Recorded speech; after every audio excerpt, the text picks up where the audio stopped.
दाने दाने पे लिखा है खाने वाले का नाम, ये हमने सुना है, लेकिन इसको साइंटिफिकली प्रूव किया गया है 1999 गुंटूर ब्लॉबल, और इसकी कि दाने दाने पे वाकई में लिखा है खाने वाले का नाम, जिसकी वजह से 1999 में उनको गुंटूर ब्लॉबल को नोबेल प्राइज मिला। So it is now science that the food talks to us. आपने कभी देखा कोई जानवर बीमार पड़ता है तो क्या करता है?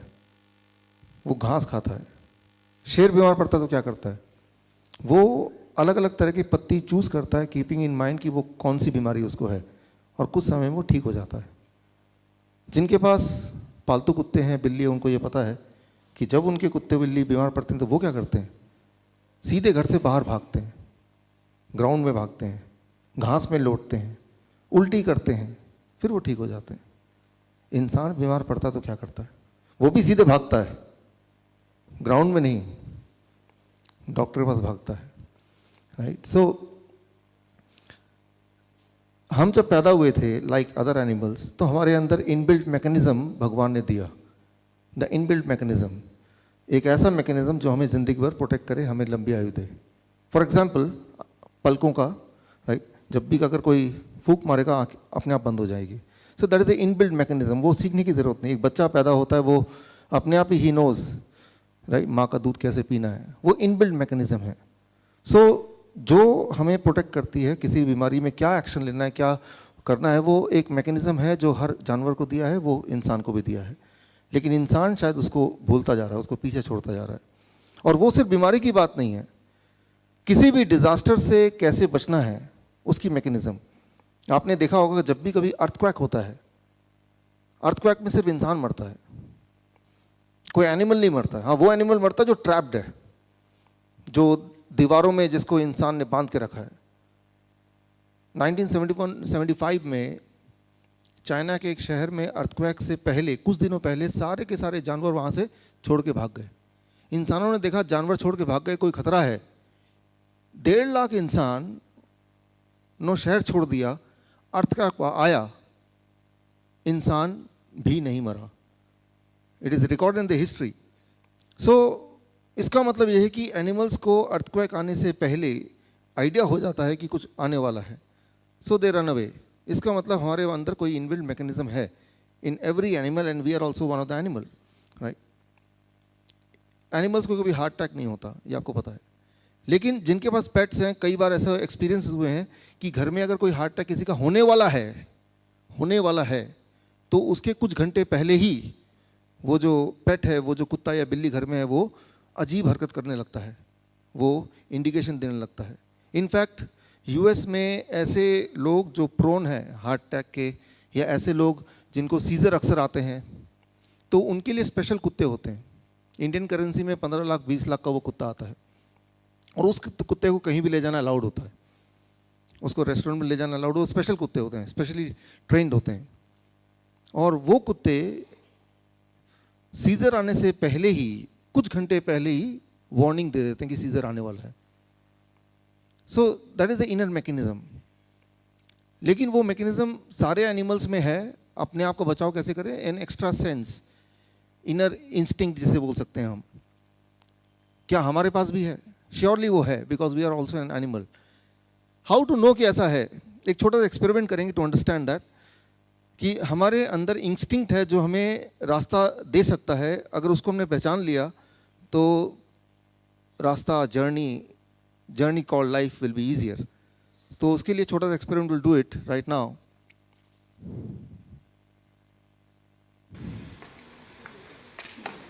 आपका फीडबैक फॉर्म है, उसको हाथ में लीजिए, take it in right hand, अपने दाएं हाथ में लीजिए।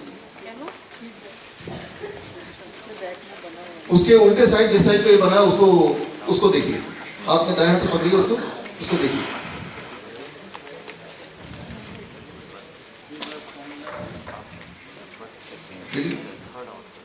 ये एक्सपेरिमेंट जीवन में आप सिर्फ एक ही बार कर सकते हैं।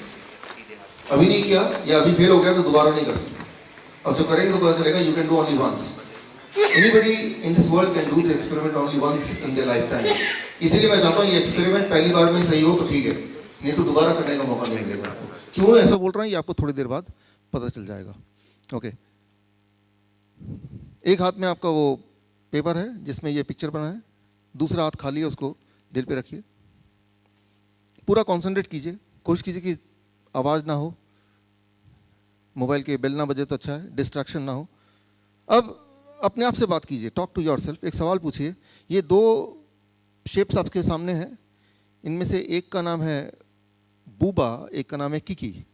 बूबा और किकी, आपसे अपने आप से पूछिए, दिल से पूछिए कि भाई इनमें से बूबा कौन सा है, किकी कौन सा है।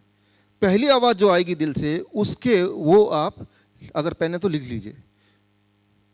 पहली आवाज़ दिल जो बोल रहा है ये बूबा है, वहाँ बी लिख दीजिए, जिसको ब्रेन बोल रहा है ये तो किकी है, उसको के लिख दीजिए। वो आवाज़ क्यों आ रही है, उसका लॉजिक क्या है, उसको मत सोचिए। Try to understand, try to grasp the first thought. पहली जो आवाज़ है उसको पकड़िए। Do it right now. जो भी आवाज़ आ चुकी होगी उसी को आप कीजिए, अब और मत सोचिए, अब उसको कर दीजिए। ओके, मैं 30 सेकंड और देखता हूँ पेन वेन खोलने के लिए, लेकिन जो आवाज़ आई है उसको पकड़ के रखिए, उसको चेंज मत कीजिए। Don't change that, what ever it is right it. लिख लिया? जिनके पास पेन नहीं है उनको वो मेमोराइज कर लें, बाकी लोगों ने लिख लिया। ये एक्सपेरिमेंट मैं करता हूँ अलग अलग शहरों में, अलग अलग देशों में, हर जगह आंसर सेम मिलता है, सेम मिलता है। 99% लोग बोलते हैं ये है बूबा और ये है किकी। ऐसे है क्या? यहाँ पे अपने आसपास देखिए, अदला बदली करके देख लीजिए, and then you can see, right. ये एक्सपेरिमेंट आप घर पे भी कर सकते हैं 99%। अच्छा, एक और एक्सपेरिमेंट करते हैं, एक और सवाल पूछिए अपने आप से। ये एक तो बूबा है, किकी है, राइट। इनको अगर खाएंगे, ये शेप अगर खाएंगे तो एक मीठा होगा, एक खट्टा होगा। पहली आवाज जो है कि ये मीठा है, उसको एम लिख दीजिए, और दूसरा जो बचा वो खट्टा कीजिए। ओके, कर लिया आपने, एटलीस्ट डिसाइड कर लिया आपने, राइट।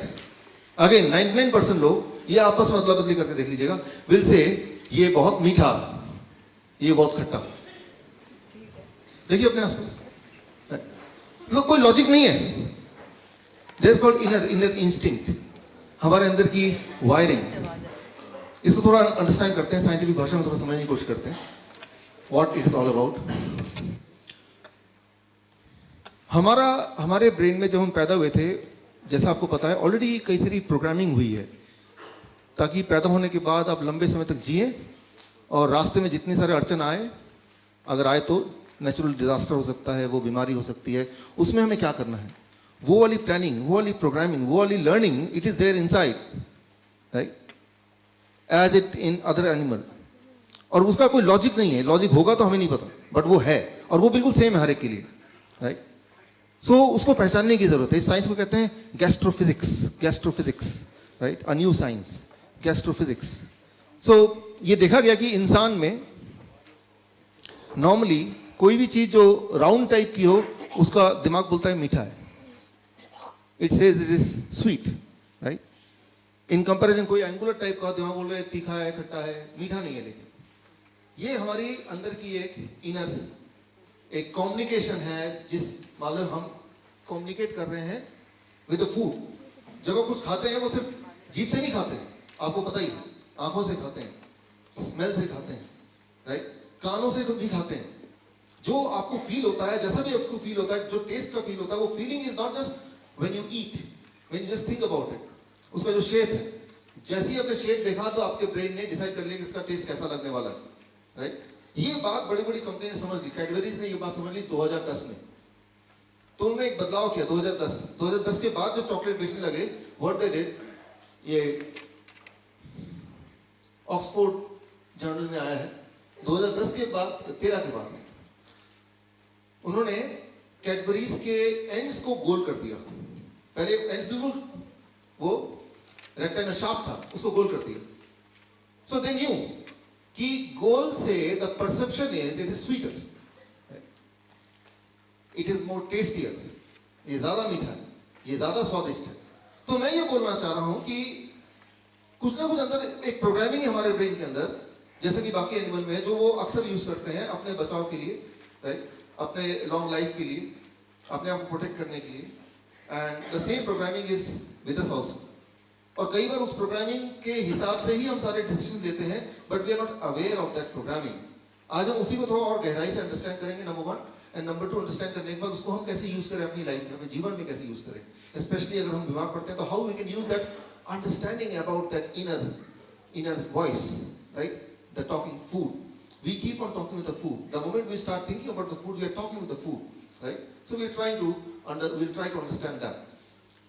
देखिए, हमारे body, you know, billions of cells से बने हैं, और हर सेल को के अंदर वो प्रोग्रामिंग है कि वो अपना बचाव कैसे करे। हमारे अंदर there are major organs. Her organ के पास अपनी प्रोग्रामिंग है। There is a programming inside every organ how to protect itself. For example अगर हम हार्ट की बात करते हैं, जिन लोगों ने मेरा लेक्चर पहले सुना है, हार्ट जब भी उसमें ब्लॉकेज होता है तो देयर इज ए प्रोग्रामिंग कि ब्लॉकेज के बावजूद भी हार्ट जिंदा कैसे रहे, राइट, एक नया ब्लड वेसल के थ्रू ब्लड सप्लाई करके, which is called natural bypass. तो वो नेचुरली हर जानवर में होता है, which is called collateral arteries. उसको कब खोलना है, कैसे खोलना है, all those programming is there in the heart, ताकि हार्ट अपना ख्याल खुद रख सके, so that it can take care of itself. It keeps on talking, right? It keeps on understanding the situation. अच्छा, ऐसे बहुत सारे आपने देखे होंगे तीनों के तीनों arteries blocked है, 100% blockage, but the person is fine, right? तो कैसे, how it is happening? क्योंकि हार्ट ने उसी वक्त वो जो अंदर एक प्रोग्रामिंग है जिसके जब आप पैदा हुए थे, वो जैसे भी बाकी एनिमल्स के साथ है, वो प्रोग्रामिंग के तहत हार्ट को उसने सीखा हुआ है कि मुझे अपने आप को कैसे बचाव करना। So आपको हार्ट को बचाने की जरूरत नहीं, हार्ट को पहले ही पता है कि कैसे बचना है, आपको उस वक्त उसको सपोर्ट करने की जरूरत है, the kind of support which it expects. For example आपने देखा when the tiger get ill, मांसाहारी, तो वो पत्ते चुनता है, ये पत्ते लूं कि वो घास खाऊं कि ऐसा करूं। सो टाइगर क्या कर रहा है, वो अपने बॉडी को सपोर्ट करने के लिए उस तरह का न्यूट्रिशन देने की कोशिश कर रहा है। बाकी तो बॉडी ठीक करता है, ये तो यू नो, राइट। सो ठीक तो बॉडी करेगा, वो मैकेनिज्म अंदर है, and the body is doing it already, that's why we are alive. हम जो जिंदा हैं, आप जिंदा हैं, इसका मतलब वो मैकेनिज्म कहीं ना कहीं काम कर रहा है, लेकिन कई बार वो उतना एफिशिएंटली काम नहीं करता। So we are trying to understand that, उसको थोड़ा हम समझने की कोशिश करते हैं। फिर चाहे वो हार्ट की बात करें या फिर चाहे हम हमारे बॉडी का सबसे बड़ा organ, which is the biggest organ, liver.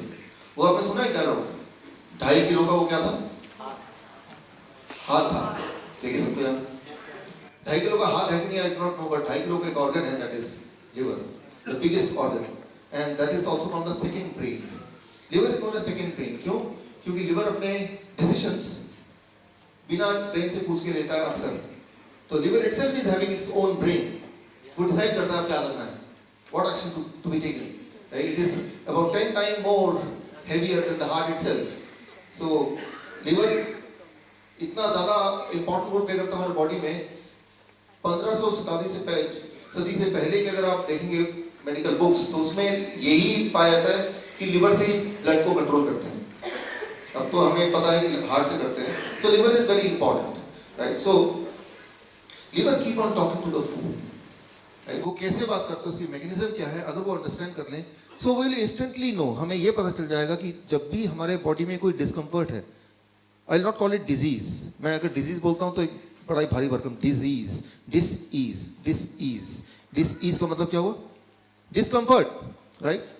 तो डिस्कम्फर्ट है मतलब बॉडी बोल रहा है कि भाई कुछ ठीक नहीं चल रहा, गड़बड़ है। तो दैट इज द टाइम हमें अपनी लिवर की बात सुननी है, राइट। लिवर की बात भी नहीं सुन रही, लिवर को अपने काम करने देना, उसको इंटरफेयर नहीं करना, ट्राई टू अंडरस्टैंड। लिवर को पता उसको क्या करना है, हार्ट को पता उसको क्या करना है, आपको सिर्फ ये देखना है कि बीच में अड़ंगी नहीं लगानी, let it work the way it want to work. सिर्फ उसकी आवाज को सुन के, जैसे अभी अपने आवाज को सुनी, आपको उसको सपोर्ट करना है, राइट। तो you need not to be highly intellectual, right, to understand. मैं एक छोटा सा एग्जांपल देता हूं आपको अंडरस्टैंड करने के लिए कि हमें बहुत ज्यादा दिमाग लगाने की जरूरत नहीं, बहुत इंटेलेक्ट होने की जरूरत नहीं है। किसी को बॉल कैच करना आता है? Anybody who can catch the ball? आइए आइए, वहीं पे कैच करेंगे, गुड। और किसी को आता है? आप कैच करेंगे तो ये आपका, वंडरफुल। अच्छा, अभी बैठे अभी ने बॉल को कैच किया, राइट। इसका एक बॉल का वेट था, राइट, इसका एक एक्सेलरेशन था, इसकी एक वेलोसिटी थी, राइट। वो फिर आपका एक एंगल था पकड़ने का, आपने देखा वो एक, right, there are many things.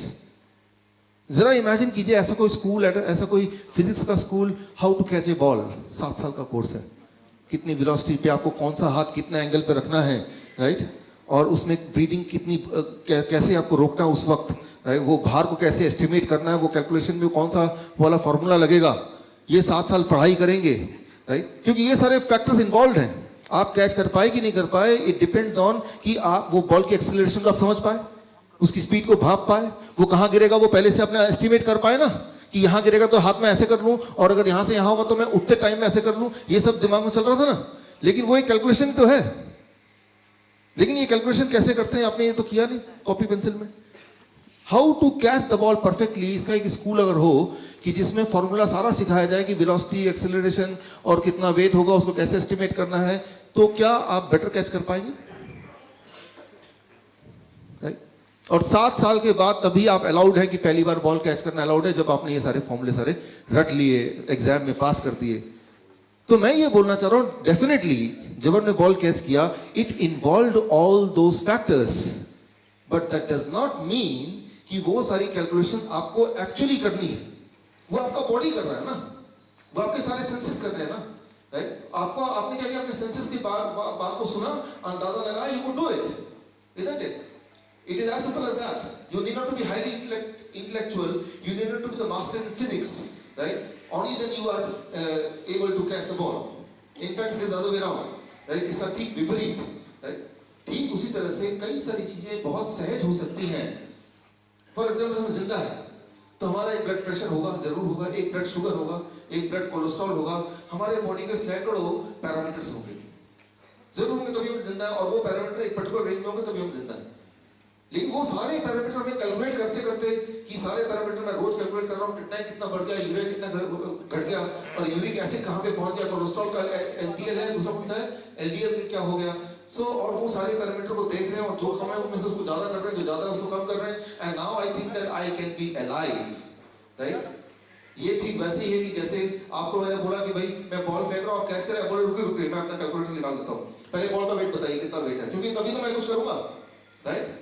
So you can well imagine, you can well understand कि जिंदा रहने के लिए बॉडी के जरूर बहुत सारे पैरामीटर्स हैं, वो पैरामीटर अगर गड़बड़ हो जाए तो हम जिंदा नहीं रह पाएंगे। लेकिन उस पैरामीटर को कैलकुलेट करने का काम भगवान ने आपको नहीं दिया है, वो इनबिल्ट सिस्टम है बॉडी के अंदर, उस सिस्टम को हम समझ नहीं सकते।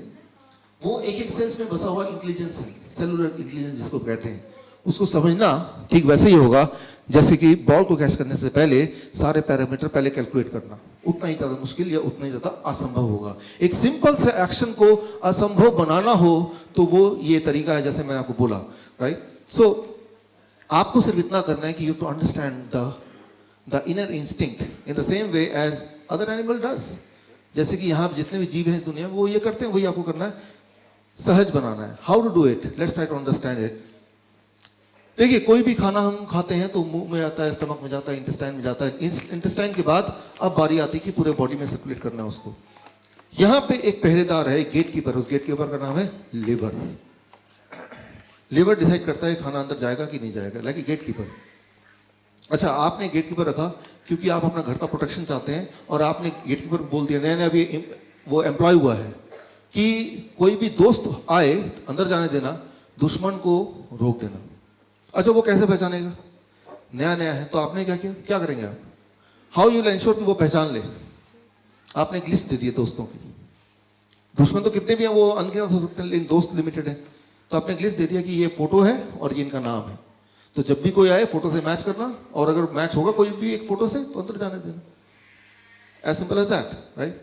ठीक उसी तरह से जब भगवान ने हमें बनाया तो लिवर को गेटकीपर बना के उसके पास एक लिस्ट दे दिया कि ये इंसान है या कोई भी एनिमल, हम कुछ भी मुंह में डालेंगे, और डालेंगे तो पता नहीं बॉडी के लिए ठीक है या नहीं है, तो लेकिन एक गेटकीपर खड़ा है, एक पहरेदार खड़ा है जो कि पहरा दे रहा है, और वो पहरेदार के पास एक लिस्ट है, और वो लिस्ट सैकड़ों साल पुरानी वाले जो प्रोग्रामिंग है वही वाला लिस्ट है उसके पास, और वो पहरेदार उस लिस्ट को देखेगा and then it will allow, ठीक है इसको ब्लड में जाने दो, इसको फिर पूरे बॉडी में सर्कुलेट होने दो।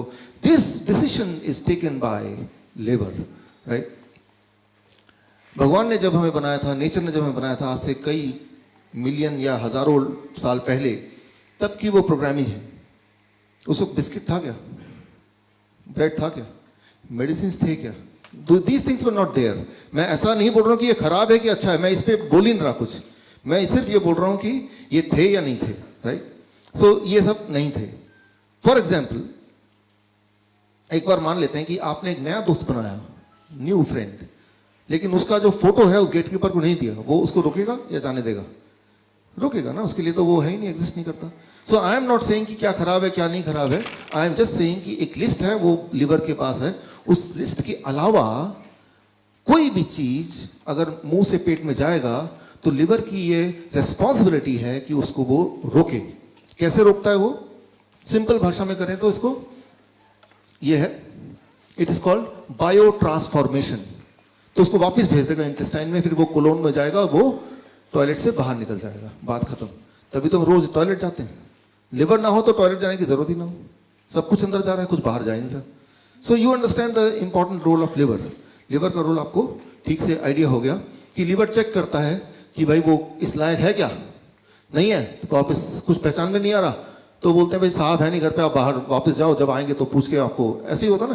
तो the same thing the liver does. अच्छा अब ये बताइए, कोई भी दवा जब लेते हैं, वो मेडिसिन, कोई भी medicine for that matter, Ayurvedic medicine, homeopathic medicine, allopathic medicine, liver उसको रोकेगा, स्टॉप करेगा या जाने देगा? स्टॉप करेगा। अगर इस थ्योरी के हिसाब से बायो ट्रांसफॉर्मेशन जिसे बोलते हैं, इसको बोलते हैं मेडिकल भाषा में हॉर्मोसिस। हॉर्मोसिस टॉक्सिकोलॉजी एक सब्जेक्ट है, उसमें आप ये पढ़ेंगे तो आपको ये पाया जाएगा, बट मैं सिंपल भाषा में आपको समझा रहा हूँ इसको कि कोई भी दवा दुनिया की अगर जाएगा पेट में तो लिवर उसको रोकेगा, बिकॉज लिवर के लिए वो एलियन है, लिवर के लिए वो जाना पहचाना नहीं है, सिर्फ इसलिए रोकेगा, राइट? और फिर वो वेस्ट बन के निकल जाएगा। लेकिन अब मान लो नींद की गोली लेते हैं, नींद आती, पेन की गोली लेते हैं, दर्द चला जाता है, ब्लड शुगर की गोली लेते हैं, ब्लड शुगर कम हो जाता है, ब्लड प्रेशर की गोली लेते हैं, ब्लड प्रेशर कम हो जाता है, right? All this things happens, ये सारी चीजें होती हैं। तो लिवर क्यों नहीं रोक रहा उसको? Why the liver is not stopping? वो कैसे क्रॉस कर जा रहा है?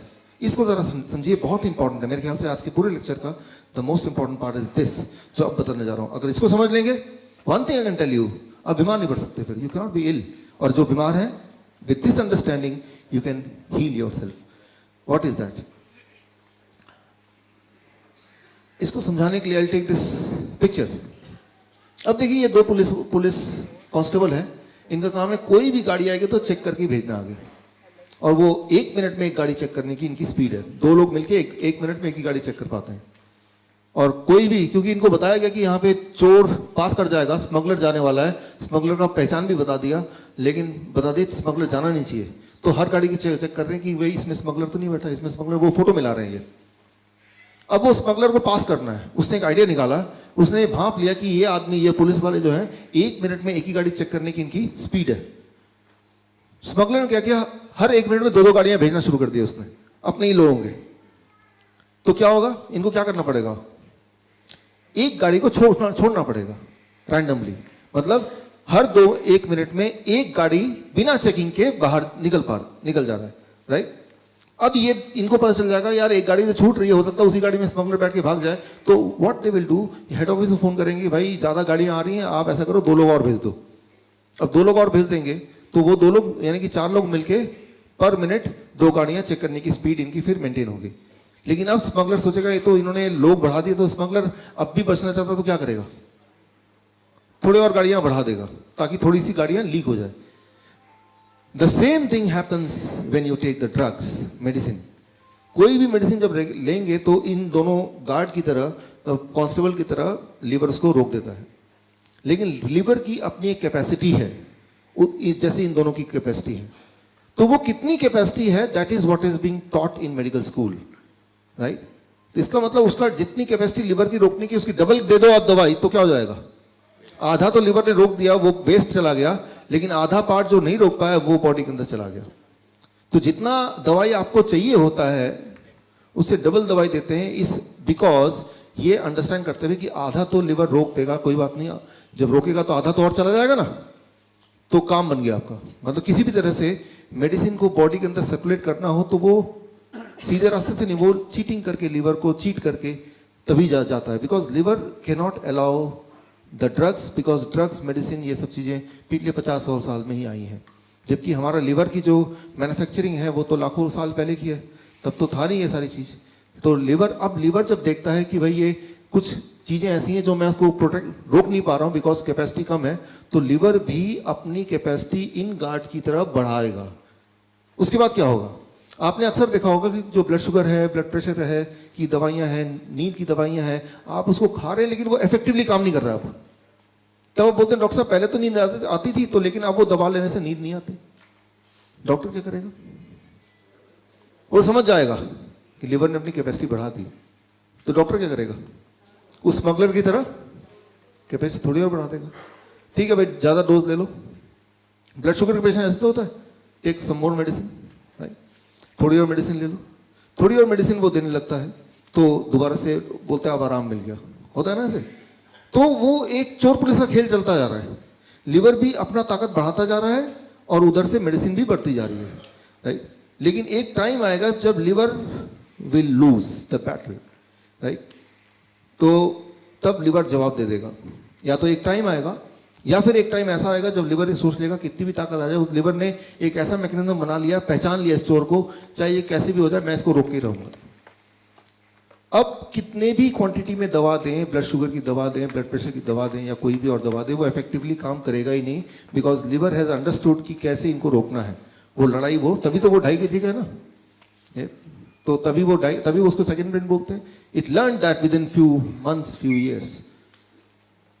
आप इमेजिन कीजिए, वो जो एक चोर है, वो चोर आता है और वो चोर जब भी आता है तो गेट कीपर उसको रोक देता है। तो चोर क्या करेगा कि मुझे चुराना तो है ही, तो एक तरीका उसके पास है कि भाई सामने के रास्ते से ना आके खिड़की से आएगा, वेंटिलेटर से आएगा, चोर रास्ता। अब देखते इंसुलिन का इंजेक्शन लगता है, इंसुलिन खा क्यों नहीं लेते, ग्लास में पी क्यों नहीं लेते? Why it is in injection form? क्योंकि अगर मुंह से लेंगे तो कौन आएगा? गेट कीपर आएगा, वो रोक देगा उसको। तो ग्लास भर के पिएंगे तो थोड़ा सा बॉडी में जाएगा, that will be too expensive. तो वो जब भी इंजेक्शन, तो बहुत खतरनाक है किसी चीज़ का। इंजेक्शन का मतलब ये है कि वो डॉक्टर ये नहीं चाहते कि भाई ये लिवर को फेस भी करे, तो वो चोर रास्ते से दवाई को भेज दो। और लिवर ने उसको रोकने की कोशिश नहीं की, बिकॉज लिवर को पता ही नहीं कि वो कहीं और से आ रहा है। अब वो बॉडी में क्या एक्शन करेगा, कितना उसका साइड इफेक्ट होगा, क्या एडवर्स रिएक्शन होगा, right, adverse drug reaction, ADR, right. So वो फिर भगवान ही जानता है, वो तो वक्त ही बताएगा, right. So that is the mechanism why sometimes injection is given and when the drugs are not working, right? So यहाँ पे मैं ये बोलना चाह रहा हूँ कि there is an inner mechanism in the body which helps us, which protects us, right? लेकिन हम उसको बाईपास करने के लिए मेडिसिन की ज़्यादा डोज देते हैं, तो कुछ मेडिसिन लिवर रोक पाता है श्योरली, और बाकी मेडिसिन फिर बॉडी में फ्लो करता है, ब्लड में फ्लो करता है। ब्लड में फ्लो होकर कुछ भी बॉडी के किसी भी ऑर्गन में मेडिसिन को जाना तो it will go through blood circulation. एक इंपॉर्टेंट बात मैं आपको यहां बता दूं, कोई भी मेडिसिन, कोई भी दुनिया का केमिकल, मेडिसिन भी छोड़िए, कोई भी दुनिया का केमिकल जब ब्लड में फ्लो करता है, when it flows in the blood, तो ये देखिए, this called inner layer, this called inner layer, it's called endothelium. Blood vessel का जो इनर लेयर है इसे बोलते हैं एंडोथेलियम लेयर। एंडोथेलियम लेयर क्या होता है? वो खुरदुरा होने लगता है। खुरदुरा, यू अंडरस्टैंड? वो इन्फ्लेम होने लगता है, इन्फ्लेमेशन, घाव होने लगता है। अब जब घाव होता है तो क्या होता है? वो चिपचिपा हो जाएगा। अच्छा, जब चिपचिपा हो जाएगा तो क्या होगा? अब इसी ब्लड में कोलेस्ट्रॉल फ्लो कर रहा है, फैट फ्लो कर रहा है, प्रोटीन फ्लो कर रहा है, ब्रेकडाउन होने के बाद इसमें न्यूट्रिशन फ्लो कर रहा है, मिनरल फ्लो कर रहा है, तो वो क्या होगा? वो चिपचिपा है तो क्या होगा? वो सारे चिपकने लगेंगे। अच्छा, चिपकने से क्या होगा? What will it will convert into what? It will become blockage. अब वो ब्लॉकेज को ले लें और उसको माइक्रोस्कोप के अंदर डालेंगे, देखेंगे इसमें तो कोलेस्ट्रॉल है, तो बोलेंगे देखो cholesterol causes blockage. But do you really think cholesterol causes blockage? जरा सोचिए, घर में आप देखेंगे बाथरूम में पानी लीक कर रहा है, तो पानी लीक कर रहा है, आपने किसी को बुलाया, पानी लीक कर रहा है, बोलेगा ऊपर का पानी का सप्लाई बंद कर दो क्योंकि पानी पानी है, तो राइट।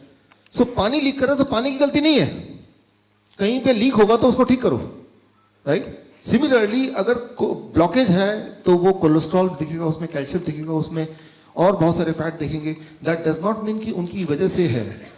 उसका मतलब सिर्फ इतना है कि वो इन्फ्लेमेशन को, घाव को दूर करना है, ना कि कोलेस्ट्रॉल इटसेल्फ को कम करना है। देखिए, अगर मैं छोटी सी बात बोलूं, कोलेस्ट्रॉल, व्हाट इज कोलेस्ट्रॉल? एक अंडा लीजिए, अच्छा अंडे को एक पर्टिकुलर सर्कमस्टेंस में रखते हैं, कुछ दिनों तक उसको घुमाते हैं, एक पर्टिकुलर टेम्परेचर देते हैं, क्या होता है उसके अंदर से एक चिड़िया निकल आती है। अंडे के अंदर चिड़िया निकल गई, ऐसा क्या उसके अंदर कि उसके अंदर एक लाइफ छुपा था, वो लाइफ में कन्वर्ट हो गया। अगर किसी लैब में देंगे तो लैब वाला बताएगा 68% of the energy inside that egg is cholesterol, and rest जो है वो बाकी सारी चीजें, जितनी सारी न्यूट्रिएंट और होते हैं। नो कोलेस्ट्रॉल नो लाइफ, बल्कि कोलेस्ट्रॉल को एक्स कैटेगरी ड्रग में डाला हुआ है। एक्स कैटेगरी मतलब जो लोग प्रेग्नेंट होना चाहते हैं वो ये ना ले, क्योंकि कोलेस्ट्रॉल कम करेंगे तो जीवन कम हो जाएगा। तो कोलेस्ट्रॉल एक बहुत अच्छी चीज़ है, इनफैक्ट उसके बिना जीवन शुरू नहीं हो सकती थी। हमारे बाल बढ़ते हैं, हमारे नाखून बढ़ते हैं, हमारे ब्लड चेंज होते हैं, हर 3-4 महीने में नए ब्लड आते हैं, स्किन चेंज होता है, उसकी सबकी आउटर लेयर किस चीज़ का बना हुआ है? कोलेस्ट्रॉल। तो उसको कम करने की ज़रूरत नहीं है, वो तो ज़्यादा ही होना चाहिए। लेकिन यहाँ पे हम ये दिखाएंगे, देखो इसके अंदर कोलेस्ट्रॉल है, इसको हटाओ। कोलेस्ट्रॉल कितना भी हटा लें, वो जब तक चिपचिपाहट रहेगी तब तक ब्लॉकेज रहेगा, राइट? तो अब चिपचिपाहट ना रहे उसके लिए क्या करना पड़ेगा? अब देखिए, हमारे आसपास की सड़क है जो गाड़ियों के लिए बनी है, गाड़ी मतलब कार जिसमें टायर होते हैं। अगर वहां पे टैंक कोई चलाए तो, टैंक, जंग का टैंक, तो क्या होगा उस सड़क में? What will happen? रोड टूट जाएगा, क्योंकि वो जो रोड बना था, वो रोड बनाते वक्त इस बात को नहीं ध्यान दिया गया था कि इस पे टैंक भी चले। टैंक के लिए वो सुटेबल रोड नहीं है, राइट? तो अच्छा, उस रोड को टूटने से बचाने के लिए क्या करना पड़ेगा? सिर्फ एक ही तरीका है कि टैंक को वहां चलने ना दिया जाए। कोई बोले टैंक भी चलेगा रोड भी ना टूटे, वो हो नहीं सकता, बिकॉज रोड जब बना था तो वो उसमें उसकी जो मजबूती है वो टैंक के हिसाब से नहीं थी। तो सिर्फ एक ही चीज आप कर सकते हैं कि टैंक चलाए ना, और चलाएगा तो वो टैंक कोई चलाएगा तो रोड तो टूटेगा ही टूटेगा। सिमिलरली हमारा जो ब्लड वेसल है, जो इनर सेल इंडोथेलियम लेयर है, इसकी बनावट ऐसी है कि कोई भी केमिकल जब इसमें फ्लो करेगा, कोई भी केमिकल फॉर दैट मैटर, तो वो खुरदरा होगा, चिपचिपाहट हो जाएगी, और वो चिपचिपाहट होगी तो उसको ब्लॉकेज बोलते हैं। वही वाला ब्लॉकेज अगर किडनी में होगा तो इट्स कॉल्ड किडनी फेलियर, वही ब्लॉकेज हार्ट में होगा तो इट्स कॉल्ड हार्ट फेलियर, वही ब्लॉकेज ब्रेन में होगा तो it may cause brain stroke, वही ब्लॉकेज अगर पैनक्रियाज में होगा पैनक्रियाटिस। सो कई सारी चीजों में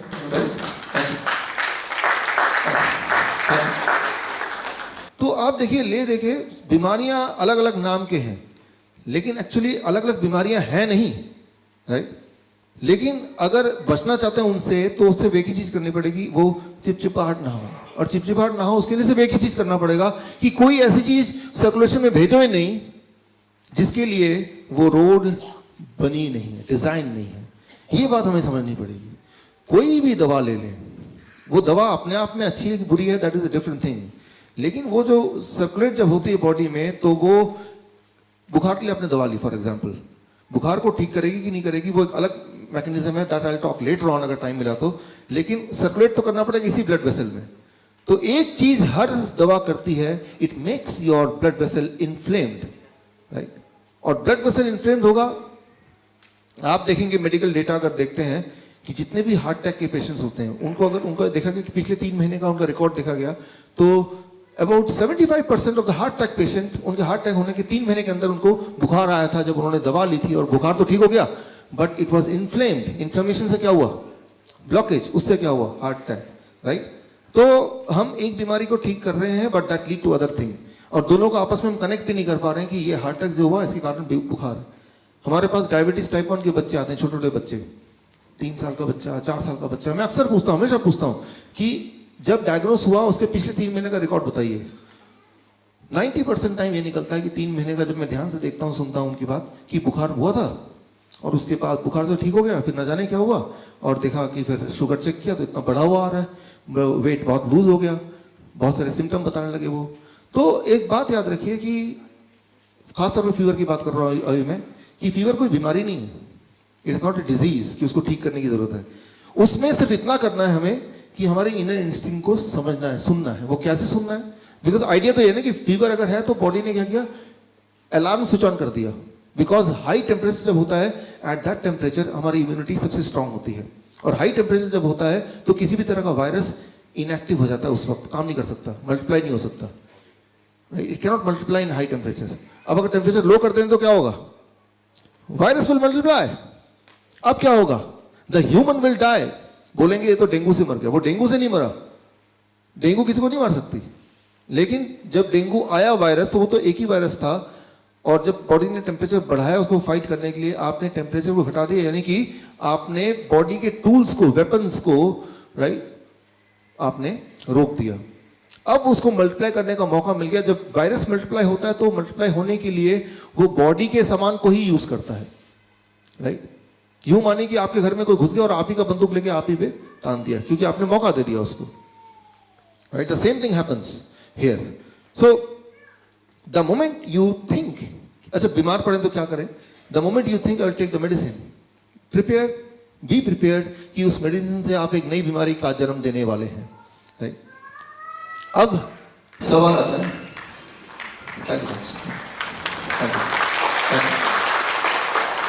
अब सवाल आता है कि तो फिर अगर ऐसी सब बातें हैं तो लोग कोई भी दवा खाते हैं, बीमारी पड़ते हैं, तो जाते क्यों हैं। अब देखिए एक इंपॉर्टेंट वर्ड है यहाँ पे, दैट इज कॉल्ड एक्सपेक्टेशन, उम्मीद। उम्मीद होती है कि उम्मीद है कि हम ठीक हो जाएंगे।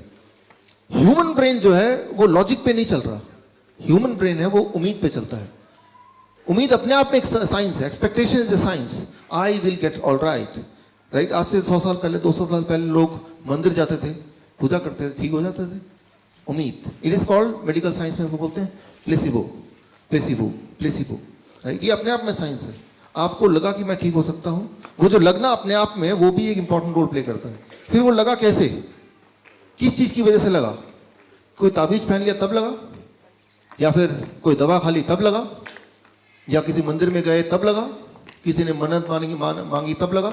तो उसका भी एक कंट्रीब्यूशन होता है जो आपके हीलिंग में काम करता है। वो 100% काम नहीं करेगा, लेकिन उसका एक कंट्रीब्यूशन, एक पार्टली कंट्रीब्यूशन है, that plays an important role. Thailand में कई तरह की मेडिकल पद्धति है, यहां तो फिर एलोपैथी है, सिर्फ एलोपैथी इज 99% और बाकी सारा 1%। इंडिया में, थाईलैंड में ऐसा नहीं है। वहां एक सिस्टम है एलोपैथिक सिस्टम, एक सिस्टम है allopathic plus Chinese, dual system, तीसरा सिस्टम है सिर्फ चाइनीज सिस्टम, चौथा है ट्रेडिशनल। ट्रेडिशनल मतलब बाप ने अपने बेटे को बताया, बेटे ने अपने बेटे को बताया, कहीं लिखा पढ़ा नहीं है, एक जनरेशन चला आ रहा है। फिर एक सिस्टम है क्वैक, क्वैक मतलब आरएमपी टाइप, जो डॉक्टर नहीं है लेकिन कुछ भी दवा देके, जो जड़ी बूटी देके, कुछ भी देके उसको ठीक कर रहा है। WHO ने स्टडी किया इन पांचों मेथड में से किससे लोग ज्यादा ठीक होते हैं, किसमें लोग ज्यादा सेटिस्फाइड हैं। और WHO ने ये दिया, उनका जो मेडिकल उनका जो कंक्लूजन आया कि पांचों की पांचों पद्धतियां बिल्कुल अच्छी हैं, पांचों से ही लोग उतने ही ठीक हो रहे हैं, एक जैसे ही ठीक हो रहे हैं। तो अल्टीमेटली आप कहीं जाएं, एक फेथ से जाते हैं। अगर आप मेरे पास आएंगे, there is a faith, body तब तक ठीक कर रही है, राइट, वो तो बॉडी कर ही रही है, और आपका फेथ मुझसे जुड़ा हुआ है, अल्टीमेटली आपको ठीक होना ही है। अब ठीक किसने किया, मैंने किया, right. So try to understand that is one faith.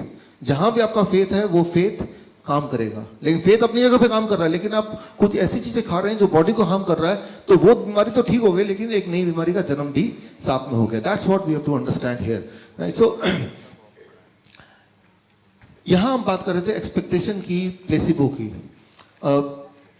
मैं एक छोटा सा एग्जांपल दे रहा हूं to make you understand expectation क्या होता है, हमारा ब्रेन कैसे काम करता है। आज का टॉपिक है टॉकिंग फूड।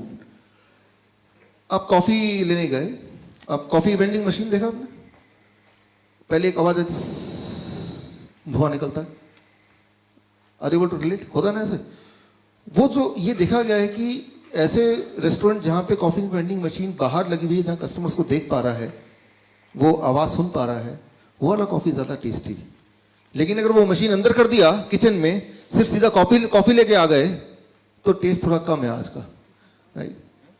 तो you are eating by your ears, अब कान से, राइट। तो ये पूरी एक बहुत बड़ी स्टडी है, ये बहुत बड़े मेडिकल जर्नल में ये आया है। We are eating by our ears, हम अपने कान से हम खाते हैं। मैं आपको उदाहरण देता हूं इसको समझाने के लिए।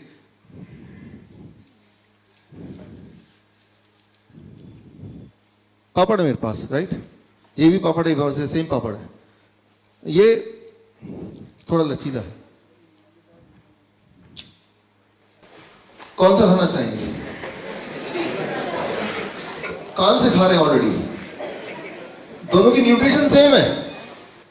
जब इसको जीभ में लेंगे तो केमिकल जो रिएक्शंस होते हैं जिससे टेस्ट आता है वो बिल्कुल सेम है, वो अलग नहीं हुआ, चेंज नहीं हुआ।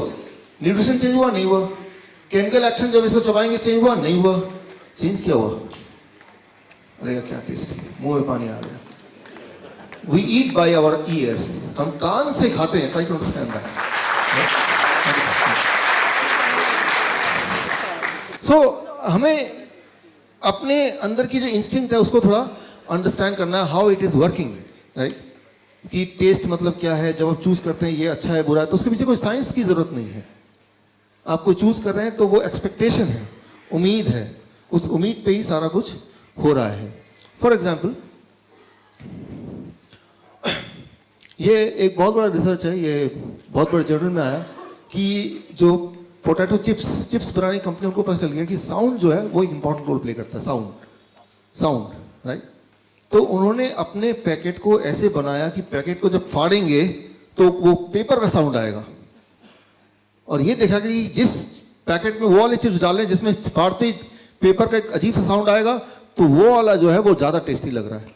सो दैट इज व्हाट, कि उनका ध्यान चिप्स पे नहीं है मैन्युफैक्चरर का, कि उसका पैकेट की ऐसी आवाज आनी चाहिए कि एक आवाज। आप एक घर पे जाके एक्सपेरिमेंट करके देखिए आज, राइट। सो अपने बच्चों के साथ करके देखिए। मान लीजिए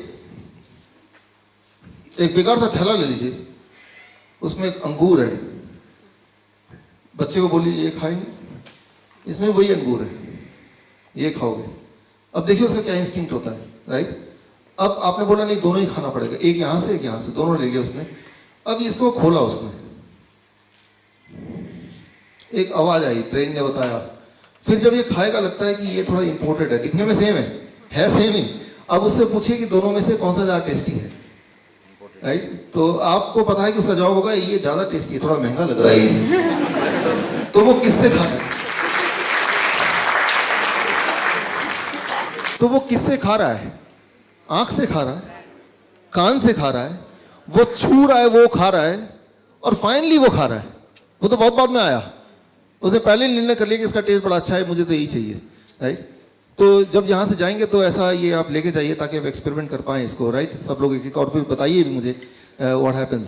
सो जब आप सोचते हैं कि ये चीज़ टेस्टी है, ये चीज़ टेस्टी नहीं है, तो ये मत समझिए कि उसका टेस्ट है तभी वो टेस्टी है।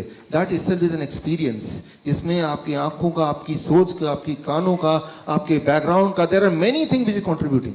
अच्छा, एक एक्सपेरिमेंट कीजिए। आप कभी हॉस्पिटल जाते हैं मिलने के लिए किसी पेशेंट से? जब हॉस्पिटल जाएंगे ना तो उनको खाना दीजिए, भाई साहब आपके लिए खाना लाए लाल प्लेट में, खाएगा वो? सेम खाना इस पे डालिए, तो जब ये खाना लेगा यार थोड़ा भी खाएगा, यार मन नहीं कर रहा, तबीयत ठीक नहीं इसलिए खाने का मन नहीं कर रहा, राइट। जस्ट इमेजिन कीजिए हॉस्पिटल में लाल प्लेट। एक हॉस्पिटल में एक्सपेरिमेंट किया था अपने खाने के बजट को घटाने के लिए, कि पेशेंट को लाल प्लेट में खाना देने लगते थे, और ऑब्वियसली लाल प्लेट में हॉस्पिटल में पेशेंट बोलता है खाने का मन ही नहीं कर रहा, right. So try to understand, आप खाना जीभ से नहीं खा रहे हैं, राइट। क्या खाना चाहते हैं वो इंपॉर्टेंट नहीं है, आप इस वक्त आंखों से खाना खा रहे हैं, राइट। सो जो हम जितनी हम समझते हैं, जो हमारी समझ है हमारे बारे में, उससे भी गहरी कई सारी बातें हैं। वो ये कि हमारे बॉडी के एक एक cells, each one of the cell of the body itself is having its own intelligence, right. And वो सारे इंटेलिजेंस जोड़ के दैट इज वी आर। और इसमें जब हम कोई केमिकल बॉडी में डालते हैं तो we interfere with the total intelligence, जो कि आपस में एक हार्मनी में था, राइट। उस हार्मनी को हम बिगाड़ते हैं। मान लीजिए यहाँ पे बहुत सारे म्यूजिकल इंस्ट्रूमेंट रखे हैं, तबला रखा है, ड्रम रखा है, वो सब रखे हैं, और सब बजाते हैं in harmony, that's called music. लेकिन अगर एक अपने मन से बजा रहा है, एक अपने मन से बजा रहा है, तो तब भी सब बजा रहे हैं, तब भी वही म्यूजिक सिस्टम है, तब भी वही लोग हैं, but that will called be as noise. उसे क्या बोलेंगे? नॉइज बोलेंगे। सिमिलरली मान लो आपको ब्लड प्रेशर है, गोली जब ब्लड प्रेशर का लेते हैं तो वो इट इज लाइक कि वो गिटार वाले को बोल रहा है तू जोर से बजा, ये नहीं देख रहा कि वो क्या बजा। आपस की सिंक्रोनी वो नहीं है, क्योंकि जब भी कोई दवा लेते हैं तो वो किसी एक ऑर्गन पे काम करता है, ओवरऑल नहीं काम करता वो। और जब भी कभी कोई एक दवाई किसी भी ऑर्गन पे काम करेगी तो that will create a noise. वो ऑर्केस्ट्रा नहीं होगा, वो म्यूजिक नहीं होगा, उसको कहेंगे नॉइज। सो वो बैलेंस बिगड़ जाएगा, right. So we have to see. Thank you. We have to understand, बीमार तो है, चलो ठीक है, लेकिन बीमार रहने का ये मतलब नहीं कि हम बैलेंस बिगाड़ के और ज्यादा बीमार पड़ जाए, राइट? सो बीमार है, आई अंडरस्टैंड, उस वक्त हम थोड़ा डेस्परेट हो जाए, ठीक कैसे करें? फिर वो एक्सपेक्टेशन वाली बात, उम्मीद वाली बात, और जो उम्मीद है, अच्छा ये देखिए कि मैंने आपको एग्जाम्पल दिखाया कि दोनों एक टेस्ट के हैं, क्या कोई लॉजिक है उसमें? पापड़ जो कड़क से आवाज आएगी तो वो ज्यादा टेस्टी, कोई लॉजिक है उसमें? उसमें कोई साइंस है? कोई साइंस नहीं है। उम्मीद, एक्चुअली ह्यूमन ब्रेन जो है वो साइंस पे चलता ही नहीं है। ह्यूमन ब्रेन जो है लॉजिक पे चलता ही नहीं है, वो चलता है एक्सपेक्टेशन पे, वो चलता है जैसे हम बोलेंगे नॉर्मल भाषा में भेड़ चाल। जो चीज बार बार होती जा रही जो चीज हमारा दिमाग, आंखें, नाक, कान उसको देख रहे हैं, एक्सपीरियंस कर रहे हैं, तो वही उसका अल्टीमेट ट्रुथ है, उसी को वो ठीक मानता है, उसी को एक्सपेक्ट करता है कि यही होना चाहिए। उससे अलग कभी कुछ होगा तो बोलेगा ये खराब है। जब भी आप डिसाइड करते हैं ये ठीक है, ये खराब है, तो जो चीज एक्चुअली आपके लिए ठीक है उसे आप शायद मना ही कर दें। इट डिपेंड्स कि आपका पास्ट में जो एक्सपीरियंसेस हैं उसका कलेक्शन क्या है। मैं आपको एक उदाहरण देता हूं। अभी हम जा रहे थे, यहाँ पे चंडीगढ़ के रोड में एक ढाबा है ना, क्या नाम है उसका? हाँ, गुलशन है, आप जाते हैं लगता है। हाँ, गुलशन के बाद एक और ढाबा है, हाँ, सुखदेव ढाबा, राइट? हाँ, तो हमारे केंद्रीय विद्यालय के एलुमनाई मीट था, उसमें हम 4 दोस्त मिलकर गाड़ी में जा रहे थे कि रात के 1-2 बजे कि हम तो वो सुखदेव वाला ढाबा से खा के जाएंगे। भाई मैंने कहा कि हम तो चलो आपके साथ रहेंगे, खाना तो आप खाओ, हमारी गाड़ी में काफ़ी सारा खाना ऑलरेडी है। तो मैं सीन बता रहा हूँ, इमेजिन कीजिए वो बैठे हैं, चम्मच में वो खा रहे हैं, राइट? चम्मच हाथ में मुंह में डाल के खा रहे हैं। इज इट यूजुअल, नॉर्मल और एबनॉर्मल? अरे इसमें कौन सी बड़ी बात है? ढाबे में गए, चम्मच लिया, खा रहे हैं, दिमाग तो यही बोल रहे हैं ना आपको। अब जरा मैं इसको नए तरीके से पेश करता हूँ। जरा सोचिए, वो जो चम्मच से खा रहे हैं, मुंह में डाल रहे हैं चम्मच, वो न जाने आपके मुंह में डालने से पहले हजारों लोगों ने उसको मुंह में डाला होगा, राइट? और उसमें थूका होगा, किसी को पता नहीं कौन सी बीमारी होगी, कोई कहां से आया होगा, वही चम्मच लेके मुंह में डाल दिया आपने। लेकिन आपके दिमाग में एक लॉजिक आ गया, अरे उसको अच्छे से धो दिया होगा, ठीक है, एक्सेप्टेड, आपकी लॉजिक को मैं एक्सेप्ट करता हूं। मैं बोलता हूं आप मेरा ब्रश ले लीजिए, अच्छी से धो लीजिए, फिर से मुंह में डाल के ब्रश कीजिए, ये तो इसी का है ना। चम्मच मुंह में डाल के आराम से खा रहे हैं, जो हजारों लोगों ने, न जाने ट्रक वाला, पता नहीं कौन सा ड्राइवर जिसके सामने जाना पसंद नहीं करेंगे, कोई शराबी, कोई उसमें मुंह में डाल के खा रहा होगा, वही आपने लिए मुंह में डाल के, यार क्या स्वाद है। लेकिन अगर आपका दिमाग बोलता है नहीं, धो देने से सब कुछ ठीक हो जाता है, तो किसी का ब्रश लीजिए और उसको धो दीजिए अच्छी, जितना अच्छा धोना चाहे, फिर उसको मुंह में डालिए। वो तो फिर एक ही आदमी का है ना, राइट? हम कहीं भी जाते हैं, किसी रिश्तेदार घर जाते हैं, अपना एक ब्रश लेके जाते हैं ना, कि नहीं उनके पास ब्रश होगा, किसी एक का ले लूंगा मैं, करते धो लूंगा। होना तो ये चाहिए कि एक चम्मच भी जेब में लेके जाइए जब भी कभी रेस्टोरेंट में जाए, राइट? अपना चम्मच जेब से निकाला, खाया पिया, उसको धोया, फिर जेब में रख दिया, उसके पीछे नाम भी लिखा है ताकि किसी और अपने जो फैमिली मेंबर के नाम से वो चम्मच मिक्स ना हो जाए। बोलना मैं सिर्फ यही, मैं ये नहीं बोलना चाह रहा हूं चम्मच से खाना चाहिए कि नहीं खाना चाहिए, दैट्स नॉट द पॉइंट। मैं सिर्फ ये बोलना चाह रहा हूं, जो भी आप एक्शन करते हैं, that action is not a science. उसमें कोई लॉजिक नहीं है, उसमें कोई रीजनिंग नहीं है, वो बस है। और वो क्यों है? क्योंकि ऐसा चलता आया है। तो ऐसा चलता है, जो चीज चलती आती है उसको हम सोचते हैं कि ये ठीक ही है। कैसे हम डिसाइड करते हैं इज इट, ये ठीक है कि नहीं है? सिर्फ एक ही चीज हम देखते हैं, क्या ये चलता आया है ऑलरेडी? अगर दिमाग ने उसको कई बार ऑलरेडी देख चुका है हमारे एक्सपीरियंसेस में, तो ब्रेन बोलता है दिस इज ओके, फिर चाहे वो हमारा नुकसान भी क्यों ना कर रहा हो। बस ये छोटी सी बात I want to make you understand. For example, अगर हम बीमारी की बात करें, दुनिया में इस तरह के शहरों में जैसे फरीदाबाद, दिल्ली है, न्यूयॉर्क है, होचिमिन है, बैंकॉक है, जो बड़े बड़े शहर हैं, जो मेट्रो सिटी जिसे बोलते हैं, 30% of the death, every third death is because of heart disease. आपको पता ही है ये। पहला सबसे बड़ा कारण इस तरह के शहर में मरने का है वो heart disease, you know that. Second सबसे बड़ा कारण मरने का वो है कैंसर। हर 10 में से 2 death, 20% death is because of cancer, ये भी आपको पता है। तीसरा सबसे बड़ा कारण है मरने का, दैट इज कॉल्ड एट्रोजेनेसिस। एट्रोजेनेसिस कॉजेज। अब एट्रोजेनेसिस कॉजेज क्या है? एट्रोजेनेसिस का हिंदी में मतलब है डॉक्टर या मेडिसिन की वजह से death. That is about, according to journal of American Medical Association, 15% world average. India का एवरेज क्या है वो पता नहीं, लेकिन वर्ल्ड एवरेज है मेट्रो सिटीज के 15%। यानी कि 100 लोग अगर गए इलाज कराने, तो वो 15 लोग जिंदा रहते अगर वो जाते नहीं तो। लेकिन फिर भी जाते हैं। क्यों? क्योंकि जाते आए हैं।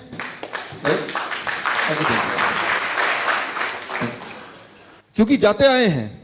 ये तो आंकड़े दिखा रहे हैं, ये मेरे आंकड़े है नहीं, जर्नल ऑफ अमेरिकन मेडिकल। अच्छा, इसको और मैं रोबोस्ट करता हूँ।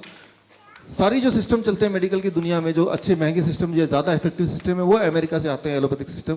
अमेरिका का हेल्थ आप देखें, अमेरिका दुनिया में सबसे ज़्यादा खर्च करता है हेल्थ पे, अपने सिटीजन पे। That you all know, that highest amount of money any country spends on their citizen is America on health. लेकिन अमेरिका की सिटीजन्स की हेल्थ का इंडेक्स अगर हम देखें, अगर हम WHO के उसमें देखें, इट इज रॉक बॉटम।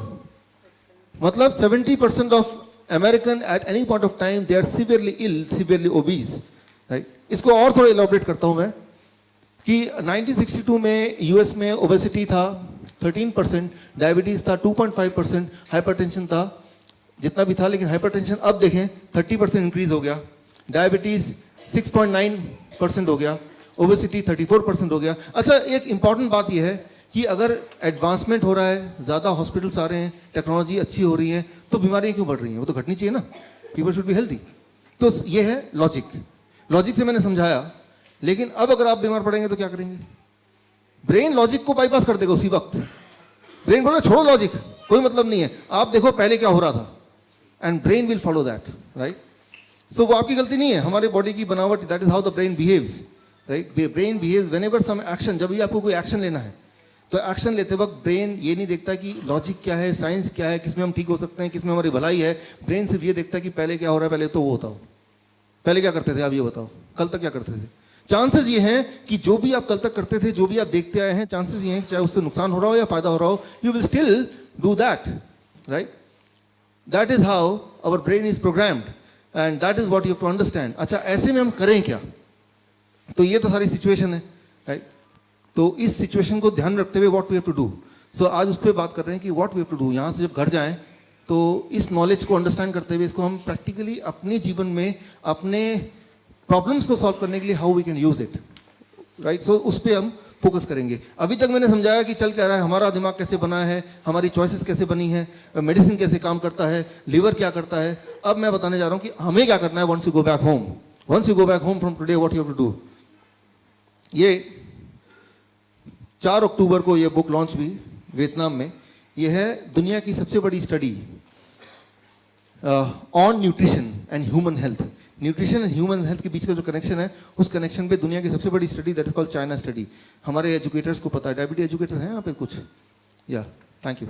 तो ये आपने हमारे कई सारे ट्रेनिंग प्रोग्राम में नाम सुना होगा, China study, the biggest ever study on human nutrition and the disease connection, right. तो और वो 2005 में बुक लॉन्च हुई चाइना स्टडी के नाम पे।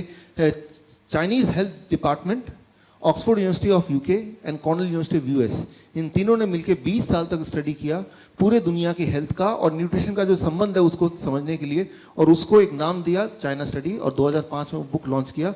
और उसका वियतनामीज एडिशन 2017 में 4 अक्टूबर को लॉन्च हुआ, राइट। वो ये है। सो ये लॉन्च होने से कुछ महीने पहले चाइना स्टडी के पब्लिशर ने मुझे मौका दिया, मुझे कॉन्टैक्ट किया कि जब वियतनामीज भाषा में लॉन्च होगा तो इसमें जो फॉरवर्ड है वो आपको लिखना है। तो इसमें जो वियतनामीज भाषा में लॉन्च हुआ, तो द फॉरवर्ड, राइट, आपको मेरा नाम नहीं दिखेगा दूर से, forward, I wrote the forward for the Vietnamese language. Thank you. और अभी हिंदी भाषा में शायद जुलाई अगस्त तक आ जाए, तो उसमें भी फॉरवर्ड मैंने लिख के दिया है चाइना स्टडी के पब्लिशर को, राइट। सो द बिगेस्ट, दुनिया की सबसे बड़ी स्टडी न्यूट्रिशन एंड डिजीज पे। तो मैं इस सब्जेक्ट पे पिछले 10 साल से ऑलरेडी काम कर रहा हूँ, राइट। ये इनके जो साइंटिस्ट है टी कोलिन कैम्बल, इनसे जुड़ा हुआ हूँ। सो यहाँ से मैं कुछ क्लू ले रहा हूँ कि यहाँ से घर जाके क्या करें, राइट। बहुत सारी चीज़ें जो हमारे एजुकेटर ऑलरेडी उनको पता ही है, लेकिन आज कुछ नई चीज़ें, इसको सिंप्लीफाई करने के लिए मैं आपको एग्जाम्पल दे रहा हूँ। इमेजिन कीजिए कि आज एक नई मेडिसिन का लॉन्चिंग होता है। ये गैदरिंग है, ये प्रेस कॉन्फ्रेंस है यहाँ पे, और आज अनाउंसमेंट होता है कि एक नया मेडिसिन आ गया। इमेजिन कीजिए थोड़ी देर के लिए, राइट। और उस मेडिसिन की खूबी बता रहा हूँ। मान लीजिए मैं मार्केटिंग एजेंट हूँ एक उस मेडिसिन कंपनी से, और मैं आता हूँ, भाई मैं आता हूँ यहाँ से, आप सबका स्वागत है कि आप यहाँ पे आए और आपको जान के खुशी होगी कि आज हम एक बहुत ही बड़ी उपलब्धि को हासिल किया, क्योंकि आज हम एक नया मेडिसिन लॉन्च करने जा रहे हैं। उस मेडिसिन को लॉन्च करने से पहले मैं उसकी खूबियों से आपको मिलाता हूँ। उसकी क्वालिटी है कि 95% तक के कैंसर के रोग वो ठीक कर सकता है। उसकी दूसरी क्वालिटी है कि वो प्रिवेंट कर सकता है हार्ट अटैक, ब्रेन स्ट्रोक को, और इवन हार्ट डिजीज को वो रिवर्स कर सकता है, यानी कि ठीक कर सकता है। अगर वो डायबिटीज को पूरी तरह ठीक कर सकता है। उस मेडिसिन का डब्बा आप यहाँ पे देख रहे हैं, उसका नाम है WFPB, शॉर्ट फॉर्म में वो मेडिसिन, राइट। अच्छा, तो आप पूछेंगे कोई साइड इफेक्ट तो नहीं है? इतनी सारी खूबियां हैं। हाँ, साइड इफेक्ट भी है, उसके बारे में बताता हूँ मैं आपको। यूं मानिए मैं आपको इन्फ्लुएंस कर रहा हूँ, मैं आपको बेचना चाहता हूँ मेडिसिन आपको, राइट। तो पहला साइड इफेक्ट है कि वो वेट अगर किसी का ज़्यादा है तो कम हो जाएगा, कम है वेट, किसी का ऑलरेडी बहुत पतला है तो वो मोटा होने लगेगा, पहला साइड इफेक्ट। दूसरा साइड इफेक्ट है कि अगर वो मेडिसिन खाते हुए किसी को माइग्रेन पहले से था, एक्ने था, इंटेस्टाइनल डिसऑर्डर था, जुकाम वगैरह लगता था, तो वो भी अपने आप ठीक हो जाएगा। उस मेडिसिन का एक और साइड इफेक्ट है कि एनर्जी लेवल पूरे दिन बहुत स्ट्रांग रहेगी। और एक और है कि अगर किसी को इरेक्टाइल डिस्फंक्शन की प्रॉब्लम थी तो इस मेडिसिन का साइड इफेक्ट है कि वो भी ठीक हो जाएगा। तो ये तो रहे साइड इफेक्ट। अब आपको डिसाइड करना है, मान लीजिए आप जेन्युइनली चाहते हैं कि ये मेडिसिन मैं लूं कि नहीं लूं, तो डिसाइड करते वक्त आप कुछ फैक्टर्स दिमाग में रखते हैं कि तभी जैसे आप ट्रीटमेंट लेने जाते हैं कि मैं इधर जाऊं कि उधर जाऊं, इस हॉस्पिटल जाऊं कि उस हॉस्पिटल, इस डॉक्टर के पास जाऊं कि उस डॉक्टर के पास, तो दिमाग में कुछ फैक्टर्स आते हैं जिसकी बेसिस पे आप डिसाइड करते हैं which medicine which treatment should I take. तो वो कौन कौन से फैक्टर्स हैं? आप मुझसे मान लीजिए पूछ रहे हैं, चलो ये सब तो ठीक है, लेकिन मुझे ये खरीदना ही नहीं खरीद रहा हूं, उसके लिए कुछ फैक्टर्स हैं। Criteria to decide which treatment to choose. जब भी आप कोई ट्रीटमेंट चूज करते हैं, जब भी आप मेडिसिन चूज करते हैं या ये मेडिसिन भी चूज करेंगे, तो पहला 3 चीजों पे आप सवाल पूछेंगे। कितनी जल्दी ठीक कर सकता है ये? आपने बोला कैंसर ठीक कर देगा, लेकिन कितनी जल्दी? अगर बोलेंगे 20 साल में ठीक कर देगा, उससे पहले तो पेशेंट ही मर जाएगा। तो सबसे इंपॉर्टेंट बात, जब भी कोई ट्रीटमेंट आप लेते हैं तो पहला होता है दिमाग कि how quickly. Nobody would like to stay sick for long period, कि कुछ भी हो जाए जल्दी से जल्दी, पहला। नंबर 2 सवाल होता है कितने सारे हेल्थ प्रॉब्लम को एक साथ वो एड्रेस कर सकता है। अभी क्या होता है, एक इंसान 20 गोलियां, 25 गोलियां, 30 गोलियां, 40 गोलियां, अनलिमिटेड गोलियां खाता रहता है, लेकिन एक दवाई ऐसा कि कितनी सारी प्रॉब्लम को एक साथ ठीक कर सकता है, ये भी एक इंपॉर्टेंट बात है। जितनी ज्यादा प्रॉब्लम को एक साथ ठीक करेगा, उतना ज्यादा चांसेस है कि आप उसको खरीद लें। तीसरा बात, how much will the health improve. एक तो है कि टेम्पररी रिलीफ मिलेगा या परमानेंटली वो क्योर होगा। तो ये 3 एक मेजर बातें हैं जिस पे आप डिसाइड करेंगे कि भाई वो मेडिसिन लेना है कि नहीं लेना है, राइट। तो सबसे पहले हाउ क्विकली इट वर्क्स, कितना जल्दी वो ठीक करेगा, इस पे बात करते हैं इन कंपैरिजन टू बाकी अवेलेबल दवाइयां, है ना। तो ये जब गाड़ी खरीदते हैं तो इसकी एवरेज कितनी है?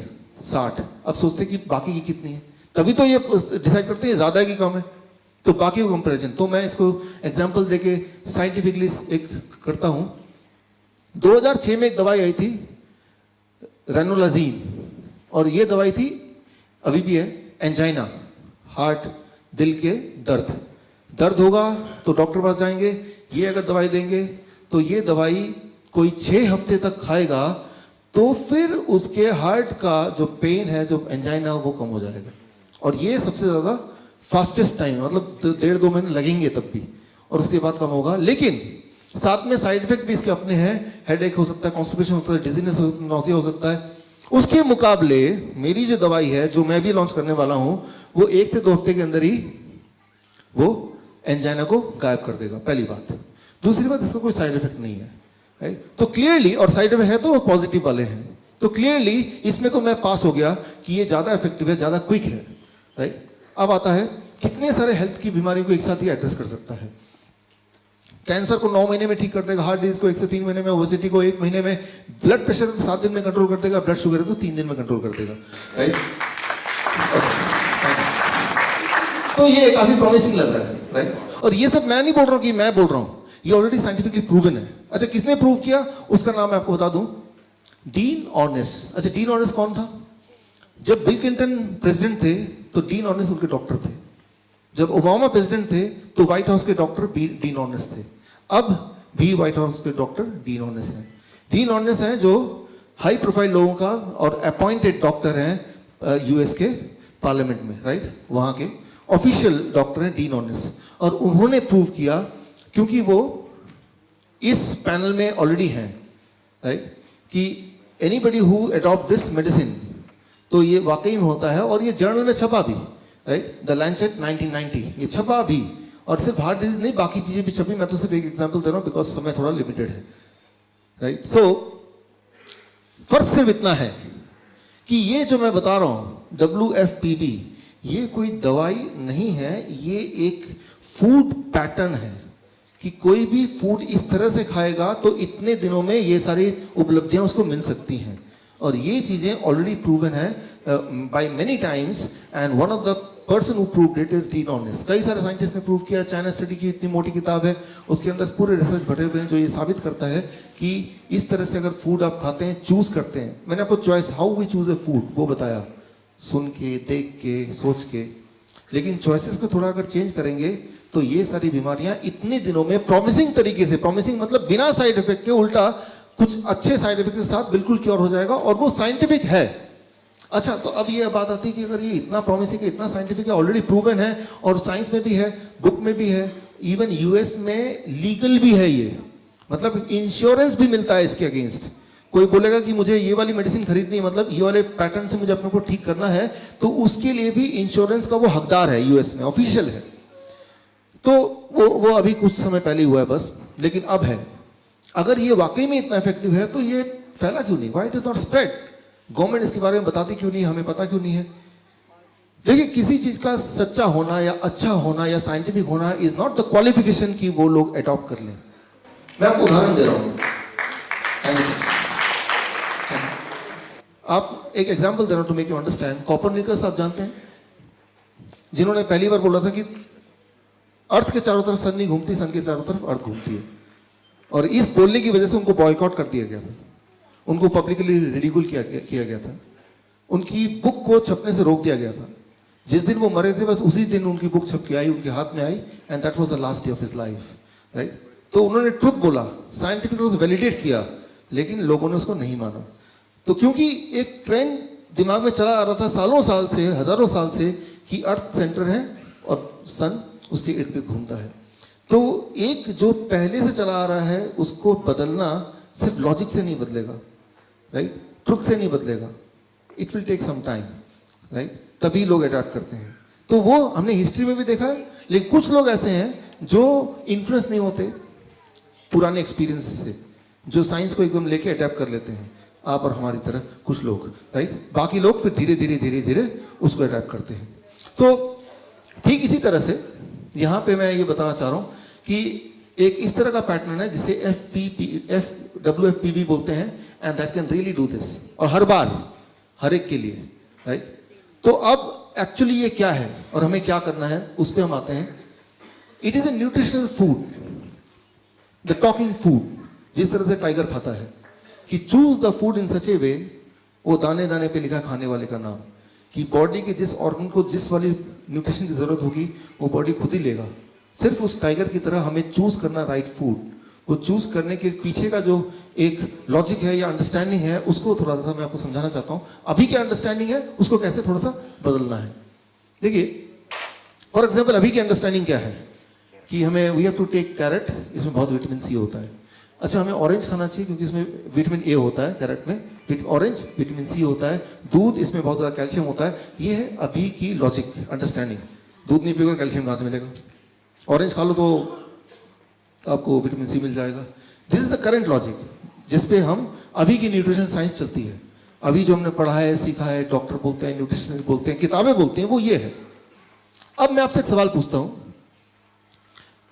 2 टाइम आप खाना खाते हैं, मान लो एक इंसान 2 बार खाना खाता है। पहला मील उसमें विटामिन सी 100 mg है, दूसरा मील खाता है उसमें विटामिन सी 500 mg है। तो 500 mg मुंह में गया, पेट में गया, राइट। या ये ले लेते हैं, एक आदमी, यही आदमी पहला मील खाता है, दूसरा मील खाता है, तो किस वाले में ज्यादा विटामिन सी उसके बॉडी में जाएगा? पहले वाले में, दूसरे वाले में? पहले वाले। पहले में, दूसरे वाले में, राइट। अब देखिए 3-4 आंसर दे रहे हैं, उनमें से कोई ना कोई आंसर ठीक होना ही चाहिए, राइट। कुछ लोगों को पता है कि यहाँ पे हर चीज का एक उल्टा ही आंसर निकल रहा है, तो उल्टा ही बता दिया कि सीधा तो हो नहीं सकता, जरूर इसमें उल्टा होगा, तो पहले ही वही बता दो। अब समझिए इसको, जब हम कोई भी चीज खाते हैं वो इंटेस्टाइन में जाता है, मैंने आपको बताया था।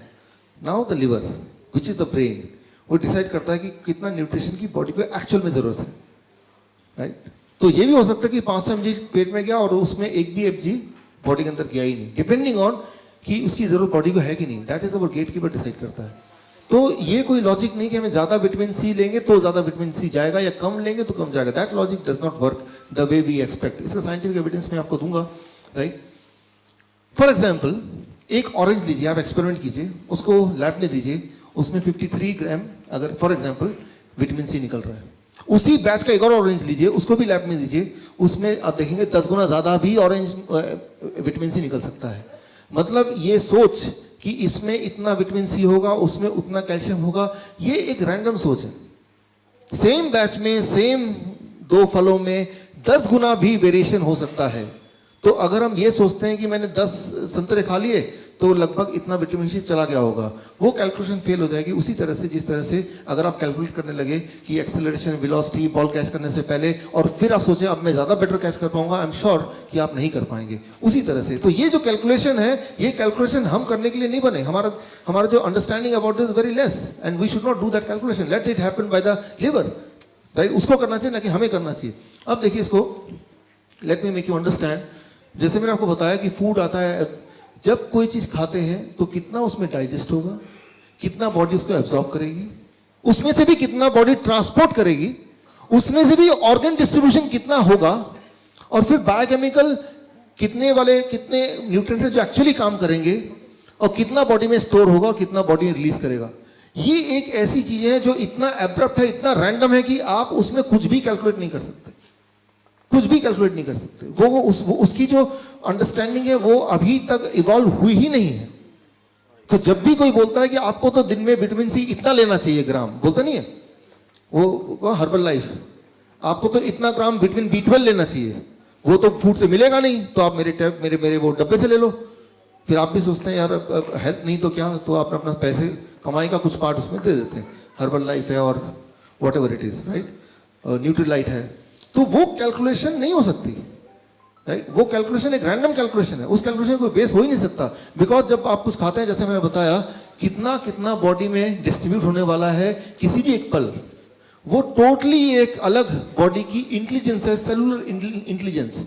उस इंटेलिजेंस को समझना हमारा काम नहीं है, वो तो बॉडी समझे तो ही ठीक है। लेकिन हमें सिर्फ बॉडी को सपोर्ट करना है, इंटरफेयर नहीं करना है कि चलो हमने एज्यूम किया कि अच्छा वो बोल रहा है कि रोज 50 mg विटामिन सी बॉडी में होना चाहिए, तो मैं 2 टैबलेट खा रहा हूं। Now you are interfering with the body science. वो कुछ इस तरह से होगा, आप ड्राइवर है, आप पीछे की सीट में बैठे हैं, आपको लग रहा है ड्राइवर ठीक से चलाएगा कि नहीं पता नहीं, तो आपने क्या किया, पीछे की सीट में भी एक स्टीयरिंग लगा दिया। ठीक रहेगा ये आइडिया कि ड्राइवर को गाइड करने के लिए स्टीयरिंग पीछे भी, जब मन चाह आपने भी स्टीयरिंग घुमा दिया, क्या होगा? Only one thing can happen, that is accident, that is confusion. Similarly जब आप डिसाइड करते हैं कि मेरा ब्लड प्रेशर इतना है, अरे इतना लगता ठीक नहीं है, तो इसको थोड़ा कम करना चाहिए, तो एक टैबलेट ले लेते हैं। तो आप क्या करते हैं? वही करते हैं कि पीछे वाली सीट का जो स्टीयरिंग है उसको आप कंट्रोल करने की कोशिश करते हैं। तो आगे वाला सोचता तुम चला रहे, मैं क्यों चला रहा हूं। तो बॉडी बोलता है यार तुम ब्लड प्रेशर मैनेज कर रहे हो तो तुम ही करो, right, why should I manage, right. So blood pressure is not that simple. अच्छा देखिए, ब्लड प्रेशर क्या है? इमेजिन कीजिए आपके घर में एक टैप है और टैप के नीचे आपने एक पाइप लगा दिया, टैप ऑन कर दिया, पानी जाएगा। अब टैप पाइप को पकड़ लीजिए, दबा दीजिए, फ्लो बढ़ेगा घटेगा? बढ़ेगा ना। वाटर प्रेशर इंक्रीज होगा डिक्रीज होगा? इंक्रीज होगा, राइट। सो जितना डायमीटर कम होगा उतना प्रेशर बढ़ेगा। ठीक उसी तरह से हमारा ब्लड वेसल में जब ब्लॉकेज होता है तो डायमीटर कम होता है कि बढ़ता है? घट गया, तो ब्लड प्रेशर बढ़ेगा या घटेगा? बढ़ जाएगा। अब दवा से जब आप प्रेशर घटाते हैं तो एक्चुअली हार्ट को वीक करते हैं तो प्रेशर घट जाता है, लेकिन प्रेशर का घटने का मतलब ब्लॉकेज घट गया क्या? तो प्रॉब्लम वही की वही है, सिर्फ वो पैरामीटर चेंज हो गए। और बदले में क्या हुआ, वो जो इंसान है वो ब्लड प्रेशर घटाने के चक्कर में उसका हार्ट कमजोर हो रहा है। At that cost he is getting the right और एक्सपेक्टेडली राइट ब्लड प्रेशर। तो मैं ये बोलना चाह रहा हूं कि मैं ऐसा नहीं बोल रहा हूं कि हाई ब्लड प्रेशर ठीक है, लेकिन मैं ये बोलना चाह रहा हूं कि अगर हाई ब्लड प्रेशर है भी और लेकिन दवा लेके ठीक कर रहे हैं तो that is something not expected, right. अगर ड्राइवर गलत डायरेक्शन में गाड़ी चला भी रहा है तब भी आप पीछे की स्टीयरिंग से नहीं कंट्रोल कर सकते उसको। अभी तो सिर्फ गलत डायरेक्शन जा रहा है, फिर तो एक्सीडेंट ही हो जाएगा ना। राइट? कम से कम कहीं जा तो रहे कम से कम, right? So that is what I mean, we should not interfere with the body's functioning in the way, right, as a main driver, right? तो वो वाला इंटरफेरेंस हम ना करें तो ठीक है। नाउ एक बहुत नेचर, दुनिया का सबसे बड़ा एक बहुत ही रेस्पेक्टेड प्रेस्टीजियस जर्नल है, a very prestigious journal, it's called nature, right? So nature journal में इन्होंने प्रूव किया कि जब भी कोई न्यूट्रिशन मतलब विटामिन सी हो गया, विटामिन ए हो गया, बीटा कैरोटीन, या फिर और कोई मिनरल हो गया, जब वो फ्रूट्स के या सब्जियों के अंदर रहता है तो उसकी ताकत काम करने की कई गुना 263 टाइम ज्यादा होती है इन कंपैरिजन टू जब उस न्यूट्रिशन को अलग से निकाल के एक टैबलेट में भर के आप उसको खाने लगते हैं। It doesn't work the way it should work. For example, मान लीजिए हम बोलते हैं कि विटामिन सी से इम्यूनिटी बढ़ती है, तो विटामिन सी की गोलियां खा रहे हैं। अच्छा, मैं बोल दूं, आपसे पूछूं, गाड़ी जब चलता है तो गाड़ी आगे बढ़ रहा है, इसके लिए कौन रिस्पॉन्सिबल है? मतलब गाड़ी का कौन सा पार्ट की वजह से गाड़ी आगे चलता है? कौन सा? इंजन। तो गाड़ी आगे चलती है बिकॉज इंजन उसको आगे ले जाता है, राइट? अच्छा, ऐसी बात है। तो मैं इंजन को उठाता हूं, बाहर निकाल देता हूं, इंजन को बैठ जाता हूं, क्या अभी गाड़ी आगे मैं आगे बढ़ जाऊंगा? नहीं, वो इंजन तभी आपको गाड़ी आगे ले जाएगा जब वो गाड़ी का पार्ट होगा। अलग से वो बेकार है, पावरफुल है लेकिन अलग से कोई पावर नहीं है उसकी, राइट? इट इज राइट कि विटामिन सी आपकी इम्यूनिटी को स्ट्रांग करेगी और करती है, when it is a part of the whole. जब पूरे उसका एक पार्ट है तभी उसके वो कर सकती है। वो उसको अलग ले लोगे and then you expect the same result, it do not happen. ऐसा होता नहीं है, राइट? सो अच्छा, ये जो सारा मेडिसिन का पूरा ये जो आया है पिछले 50 साल में, ये बना कैसे, right? Which we call medical science. Ayurveda को साइंस नहीं बोलते हैं, किसी और को साइंस नहीं बोलते, मेडिकल को साइंस क्यों बोलते हैं? How it came? क्योंकि इसके पीछे का जो बैकअप है वो साइंस का बैकअप है। किस तरह का, मैं आपको एग्जांपल देता हूं। 1922 में, ये बहुत बड़ा एग्जांपल है। साइंस एक बहुत बड़ा जर्नल है, नेचर की तरह बहुत ही बड़ा जर्नल है, मोस्ट रेस्पेक्टेड जर्नल साइंस। इसमें एक रिपोर्ट आई, vitamin E discovered in green leafy vegetable with major health benefit. ये देखा कि विटामिन ई जो है वेजिटेबल में जो पाया जाता है उससे बहुत ज्यादा हेल्थ अच्छी रहती है। ये एक रिपोर्ट है। और साइंस में जो रिपोर्ट आती है वो भगवान का दिया बनाया हुआ रूल बन गया, मतलब अनचैलेंज्ड, मतलब उसको कई कड़े मतलब ऑब्स्टिकल पास करना पड़ता है तभी जाके वो रिपोर्ट छपती है फाइनली, राइट? बायस्ड रिपोर्ट नहीं छप सकती, ओरिजिनल रिपोर्ट छपती है। तो ये रिपोर्ट के बाद ये देखा गया 1993 फर्दर ये प्रूव हुआ कि ऐसे लोग जिनकी बॉडी में विटामिन ई ब्लड में ज्यादा है होती है उनका हार्ट डिजीज कम होता है। तो पहले तो ये प्रूव हुआ विटामिन ई वेजिटेबल्स में जो है वो हेल्थ के लिए बड़ा अच्छा है। साथ में ये भी प्रूव कर दिया गया विटामिन ई ज्यादा ब्लड में तो हार्ट डिजीज कम। क्लियर? अब आप एक बिजनेसमैन है, आपने क्या किया, ये दोनों रिजल्ट निकाले और तीसरे आदमी को दिखाया जिसको बेचना चाहते हैं, देखो भाई vitamin C is good for health and is good for heart disease. वो मान गया, साइंस में जर्नल में आया। आपने क्या किया, अनजाने में या जानबूझ के वेजिटेबल फूड से विटामिन सी निकाला, उसकी गोली बनाई, ये गोली ले लो, राइट? और आपने इसको देख लिया और वो मार्केटिंग वाले ने मार्केट कर दिया और आपने एक्सपेक्ट किया कि भाई अब ये वैसे ही काम करेगा, राइट? तो इससे ये शुरू हुई और ये जेन्युइनली शुरू हुई कि लगा लोगों को, एफडीए को लगा, साइंटिफिक कम्युनिटी को लगा कि ऐसा ही तो होना चाहिए। लेकिन जिन लोगों ने ये दवाइयां लेनी शुरू की उनको ट्रैक करना शुरू किया, ट्रैकिंग एजेंसीज। फिर फाइनली ये रिपोर्ट आया 2008 में, vitamin E in supplements can increase the heart disease, right? Vitamin E supplement form में लेंगे तो हार्ट डिजीज बढ़ेगा, विटामिन ई अगर सब्जियों से डायरेक्ट बॉडी में आएगा तो हार्ट डिजीज घटेगा। Try to understand, same nutrient है but two opposite action depending on how you are taking it. क्या ले रहे हैं ये इंपॉर्टेंट नहीं है, कैसे ले रहे हैं that plays an important major role. लेकिन ये अंडरस्टैंडिंग कब आई मेडिकल साइंस में, ये आते आते 2008 हो गया, अब आ रही है धीरे धीरे, आज से 10 साल पहले, राइट? या उससे भी और थोड़े से पहले, कि क्या ले रहे हैं वो इंपॉर्टेंट तो होगा लेकिन कैसे ले रहे हैं, कौन से सोर्स से आ रहा है, that is even more important. Rather उसको सप्लीमेंट फॉर्म में लेंगे तो जो एक्सपेक्टेड उसका बेनिफिट था वही उसका नुकसानदेह हो जाएगा, राइट? हाँ, वो नहीं पता, क्योंकि मेडिकल कॉलेज में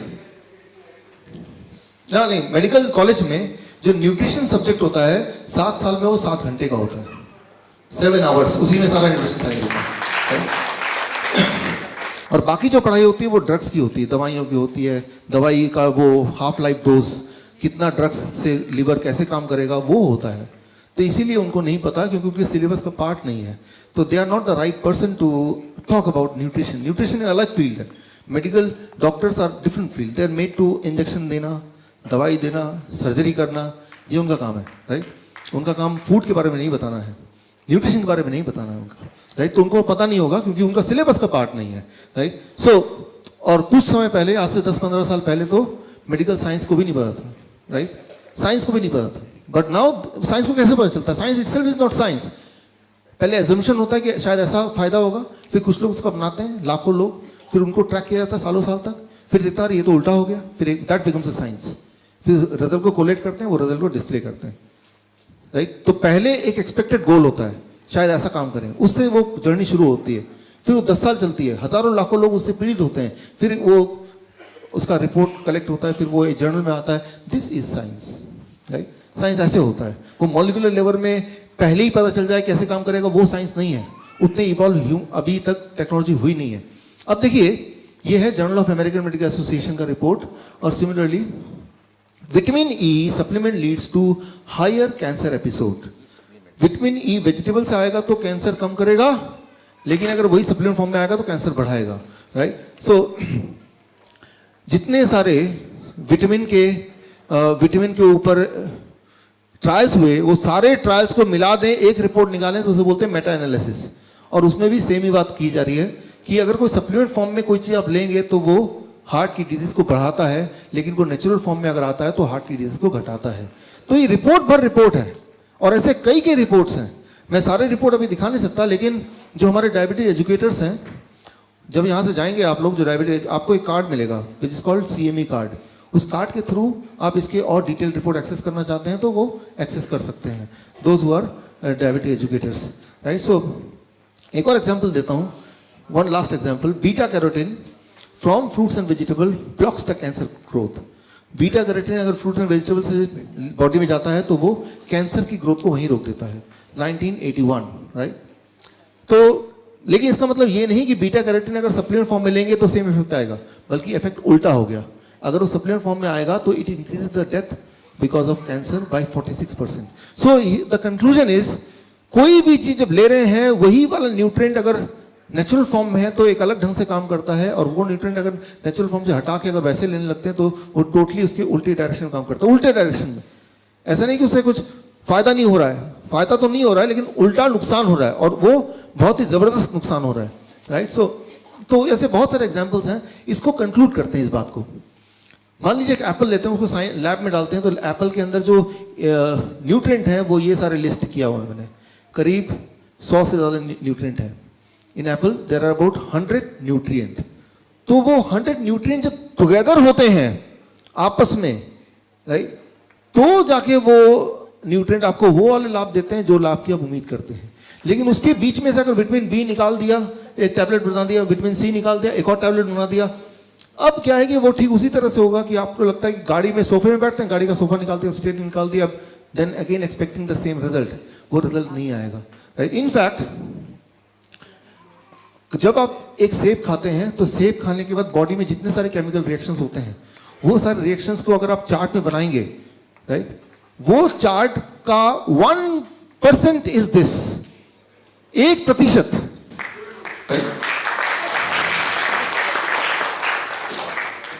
99% इसको और बढ़ा दीजिए। तो जब एक सिंपल एक्शन एक सेब खाने का होता है तो बॉडी में न जाने हजारों लाखों कितने सारे केमिकल रिएक्शंस होते हैं जो आप कॉम्प्रिहेंड नहीं कर सकते, अंदाजा नहीं लगा सकते, और वो आपका काम भी नहीं है। जैसे मैंने आपको वो बॉल वाला एग्जांपल बताया, वो आपका काम नहीं है कि मैं उसको कैलकुलेट करूं, उसको करूं, that is not your job. और अगर जैसे ही आप इस कैलकुलेशन में लग जाते हैं तो हमारी जो हार है वो वहीं से शुरू हो जाती है, लॉस वहीं से शुरू हो जाता है। We should not calculate, right, because we can not calculate.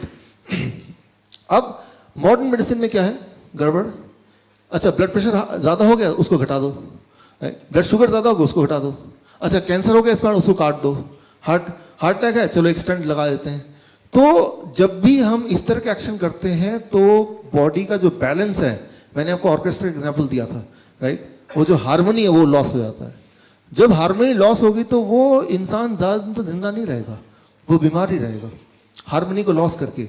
मान लीजिए आपको मारुति की गाड़ी है, उसके एक टायर का खराब हो गया, उसमें ट्रक का टायर फिट कर दिया, वो कितना भी अच्छा टायर क्यों ना हो, मारुति गाड़ी और आगे नहीं चल सकती, right. So try to understand, हमें बैलेंस, हाँ टायर खराब हो गया तो क्या करें ये नहीं पता क्या करना है, लेकिन अगर ट्रक का टायर डालेंगे तो काम नहीं करेगा, ये मैं पक्का बता सकता हूँ, राइट। सो कई बार लोग मुझसे पूछते हैं सर अब बीमार पड़ गए तो क्या करें। अच्छा टीवी मेरा खराब हो गया, क्या करें, तो मैं टीवी उठा के बच्चे के हाथ में नहीं दे दूंगा, पीछे खोल के वो कुछ भी करेगा तो गड़बड़ी होगा, राइट। तो टीवी बीमार पड़ने के बाद मेडिसिन खाना ठीक वैसे ही होगा कि भाई टीवी खराब होने के बाद टीवी खोल के एक छोटे बच्चे को दे दिया, भाई इसको ठीक करने की कोशिश कर, राइट। तो मैं ये नहीं बोल रहा हूँ ठीक कैसे करना है नहीं करना, लेकिन मैं ये बोल रहा हूँ कि उसको और खराब नहीं करना, कम से कम need not to make it more sick, right. So now अगर ह्यूमन डिजीज की बात करें, इंटरनेशनल क्लासिफिकेशन ऑफ डिजीज 10, तो 1662 में पहली बार ये लिखा गया कि इंसान कितने तरह से बीमार पड़ सकता है, और वो था 81 तरीके से बीमार पड़ सकता है। और उसका जो लेटेस्ट एडिशन है दैट इज कॉल्ड ICD-10, अब वो फिगर आ गया 81 से 8000। इंसान आज की तारीख में 8000 तरीके से बीमार पड़ सकता है, 8000। लेकिन मैंने आपको शुरू में बता दिया, इंसान एक्चुअली एक ही तरीके से बीमार पड़ता है मोस्ट ऑफ द टाइम, कि वो चिपचिपा हो जाता है ब्लड वेसल, देन इन्फ्लेमेशन होती है वहाँ पे, देन वहाँ ब्लॉकेज बनते हैं, और ब्लॉकेज जहाँ भी बना, जिस भी ऑर्गन में बना, वो ऑर्गन काम नहीं करेगा तो उसी का एक नाम दे देते हैं, right. Arthritis, gastritis, pancreatitis, otitis. Itis देख रहे हैं आप, आइटिस सुन रहे हैं, आइटिस का मतलब वहाँ पे घाव, उस ऑर्गन में घाव, राइट। तो बीमारी एक ही है, उसके नाम बढ़ते गए, अब 8000 हो गए, और हर बीमारी के 10-10 दवाइयाँ हैं, 80,000 different kind of medicine at least. So और उसके हज़ारों ब्रांड्स हैं, उसके हज़ारों डोजेज हैं, राइट, उसके हज़ारों कॉम्पोजिशंस हैं, कॉम्बिनेशंस हैं। So that is how the human disease वो बढ़ता ही जा रहा है, बढ़ता ही जा रहा है, राइट। सो नाउ यहाँ पे कंक्लूजन ये करें कि तो करना क्या है। मेडिकल मॉडर्न मेडिसिन जो सिम्टम बेस्ड है वो कॉस्ट बेस्ड नहीं। सिम्टम क्या होता है, कॉज क्या होता है, मैं इसको समझाता हूँ, इस पर फोकस करेंगे तो will reach to the solution. मान लीजिए यहाँ से आप घर जाते हैं, घर जाके देखते हैं, घर जैसे ही एंटर करते हैं, लॉक खोलते हैं, दरवाजा के अंदर जाते हैं, कितनी बदबू आ रही है, पता नहीं बदबू आ रही है, लगता है चूहे मरने की बदबू आ रही है, राइट, रहा नहीं जा रहा बिल्कुल। अब आप जाते हैं दोस्त के पास, किसी डॉक्टर के पास, किसी वैसे तो कोई वेल विशर के पास, घर में नहा नहीं जा रहा, बहुत बदबू आ रही है, वो बोलेगा अच्छा ये परफ्यूम लो, 2 दिन बाद 2 बार छिड़क लेना। 2 बार छिड़कते हैं, बदबू गायब, खुशबू आ रही है, लेकिन उसकी जो इफेक्ट है कम हो गया। वो जो चूहा जो मरा पड़ा था कोने में, वो जैसे जैसे समय बढ़ रहा है वो बदबू कम हुई, घटेगी बढ़ेगी, बढ़ेगी ना, राइट। लेकिन आप देख रहे हैं 2 बार में काम नहीं कर रहा, आपने दोबारा उस दोस्त के पास जाते हैं, यार आपने वो दिया था परफ्यूम, लेकिन यार उसके बावजूद भी बदबू आ रही, बोलेगा इसको 2 बार छिड़क दे तो 4 बार छिड़क लो, 4 बार छिड़कते काम बन जाता है। लेकिन कुछ समय तक, क्योंकि अभी सड़ रहा है, वो थोड़ा और सड़ेगा, राइट। फिर बोलेगा मैं ये इंपोर्टेड परफ्यूम लाया हूं, अब इसको ट्राई करो, राइट। तो लेकिन अगर मैं पूछूं सीधे सीधे कि सोल्यूशन क्या है इसमें, व्हाट इज द सोल्यूशन, अरे भाई वो चूहा ढूंढो, जहां भी उठा के फेंको, प्रॉब्लम इज सॉल्व। तो सिम्टम क्या है, वो जो बदबू है दैट इज सिम्टम। तो सिम्टम को नहीं ठीक करना है। ब्लड प्रेशर बढ़ा हुआ आ रहा है, ठीक नहीं है, तो लेकिन ब्लड प्रेशर बढ़े को नहीं ठीक करना है, वो तो सिम्टम हुआ, राइट। वो हुआ क्यों, स्टोन है, स्टोन को निकाल दिया दोबारा स्टोन हो जाएगा, लेकिन स्टोन हुआ ही क्यों, वो कॉज को ठीक करेंगे तो बॉडी, याद रखिए जिस चीज को बॉडी बना सकती है उस चीज को बॉडी डिसॉल्व भी कर सकती है। अगर बॉडी ब्लॉकेज बना सकती है तो बॉडी ब्लॉकेज डिसॉल्व कर सकती है, बॉडी स्टोन बना सकती है तो बॉडी स्टोन डिसॉल्व कर सकती है, बॉडी अगर किडनी डैमेज होता है तो किडनी रिवाइव हो सकता है। लिवर तो ऐसा है वो छिपकली की पूंछ की तरह, उसको काट के 2 टुकड़े कर देंगे तब भी नया लिवर आ जाएगा। तो बॉडी के पास हीलिंग प्रॉपर्टीज हैं, लेकिन हीलिंग करने के जो टूल्स हैं वो टूल्स आपको देने हैं, लाइक द टाइगर, राइट।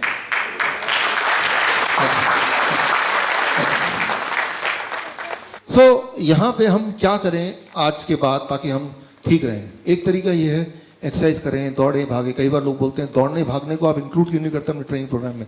दौड़ना भागना इज गुड, मैं भी खुद एक्सरसाइज करता हूँ रोज, और मुझे लगता है एक्सरसाइज करना इज समथिंग वेरी इंपॉर्टेंट, लेकिन exercise itself may not give you the health.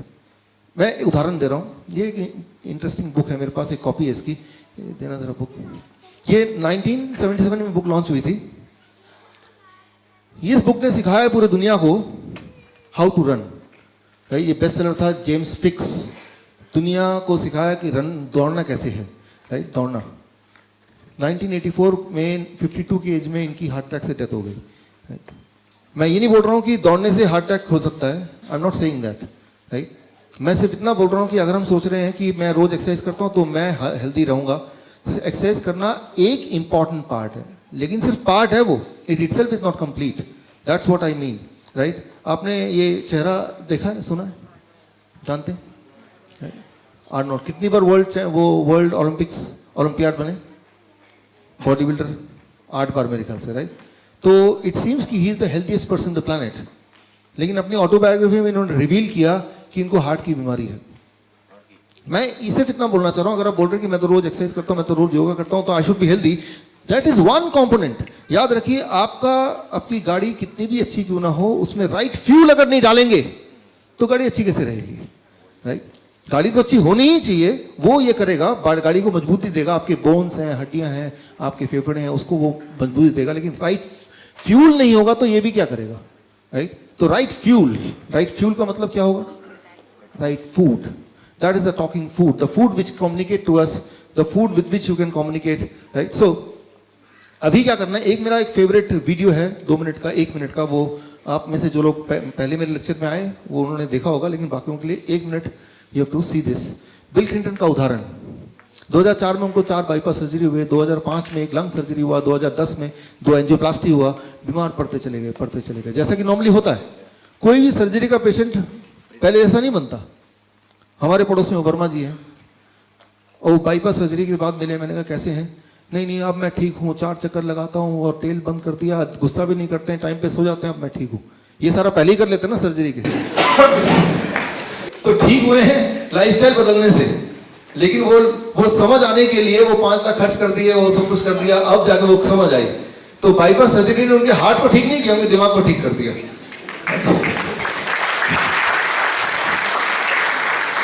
यही सारी बातें पहले बोला कि भैया आप थोड़ा चक्कर लगाओ, थोड़ा गुस्सा कम करो, ठीक टाइम पे सो जाओ, ठीक से खाना खाओ, right. So that is what so दिमाग को ठीक करना है तो कोई कारण है, तो प्लेसेबो इफेक्ट, राइट। सो बिल क्लिंटन की हम बात कर रहे थे, 2010 में उनको किसी ने चाइना स्टडी के बारे में बताया, 2 बुक, राइट। 2010 में उनको ये बुक मिली, ये तो वियतनामीज एडिशन, इंग्लिश एडिशन मिला। उन्होंने फिर सोचा कि बुक में जो मैंने बताया WF आगे क्या था, PB, कि वो वाला मेडिसिन मुझे लेना है, मतलब वो लाइफस्टाइल लेना है, एंड ही टुक इट, उन्होंने किया, और कुछ दिनों के अंदर उनकी हार्ट की बीमारी गायब हो गई, मोटे से पतले हो गए, दिमाग जो बहुत स्लो चल रहा था वो अब तेजी से चलने लगा, और वो बहुत ज्यादा एनर्जेटिक हो गए, दवाइयां सारी छूट गई। तब 2010, आज 2018 है, तब से लेके अब तक he never fail sick again.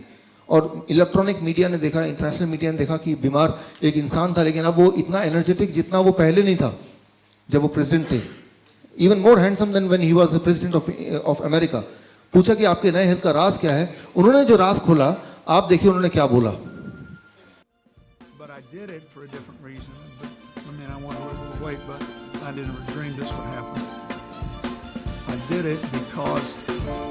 After I had this stent put in, I realized that even though it happens quite often that after you have bypass, you lose the veins because they're thinner and weaker than arteries. The truth is that it clogged up, which means that the cholesterol was still causing buildup in my vein that was part of my bypass. And thank God I could take the stents. I don't want it to happen again. So I did all this research, and I saw that 82% of the people since 1986 who have gone on a plant-based, no dairy, no meat of any kind, no chicken and turkey. I eat very little fish. Once in a while I'll have a little fish, not often. If you can do it, 82% of the people who've done that have begun to heal themselves.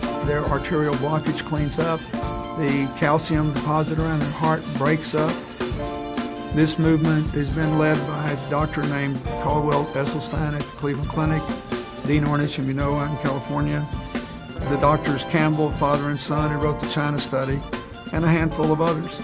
But we now have 25 years of evidence. And so I thought, well, since I need to lose a little weight for Chelsea's wedding, I'll become part of this experiment. I'll see if I can be one of those that can have a self-clearing mechanism. We'll see. I hope you're healthy for many years and get to see grandchildren for many years. Me too. come. That's really the big deal. You know why? Hillary and I, we're happy. We love our son-in-law and we admire him, and we'd like to be around if there's grandkids. We want to be there to do our part. President, good luck. Thank you. So, अभी आपने सुना इन्होंने China study का जिक्र किया, China study का author T गोलिन Campbell का जिक्र किया, इन्होंने बताया किस तरह से उन्होंने डाइट चेंज किया और उसके बाद किस तरह से वो हेल्दी रहे, राइट। सो उन्होंने ये मुहिम बनाया अपने जीवन का कि मैं जहाँ भी जाऊँगा इसको प्रमोट करूँगा, और अमेरिका के स्कूलों में भी जाते हैं, जाके उसको इस डाइट को प्रमोट करते हैं, जो चाइना स्टडी जिसके बारे में आपको बताने वाला हूँ, जिसको मैं WFP बोल रहा था, WFP, उसको फुल फॉर्म बताऊँगा मैं आपको। लेकिन उसको गहराई से देखेंगे कि bill Clinton one of the most powerful person on earth, उनको भी इस चीज़ को स्प्रेड करने में बड़ी कठिनाई आ रही है, और क्यों आ रही है, कैसे आ रही है, वो तो बोलने की जरूरत नहीं, अंडरस्टैंडेबल, राइट। आप तक क्यों नहीं पहुंच रहा है, देयर इज समवन जो कि चाहता नहीं कि ये आप तक पहुंच जाए, but anyway this is your opportunity to take it back home and try it yourself, अपने आप पे कीजिए। So 98% lifestyle according to this book can be prevented and can be cured. Prevented मतलब रोका जा सकता है, क्योर्ड मतलब अगर हो भी गया तो ठीक किया जा सकता है। 98% राइट साइंटिफिकली प्रूवन है, if you can be on WFPB diet, right. ये डाइट क्या है, इसका फुल फॉर्म क्या है? WFPB मतलब whole food plant based diet, इसी नाम से इस बुक में जाना जाता है इस तरह के खाने को, whole food plant based diet. Food coming from plant to be eaten without changing the form.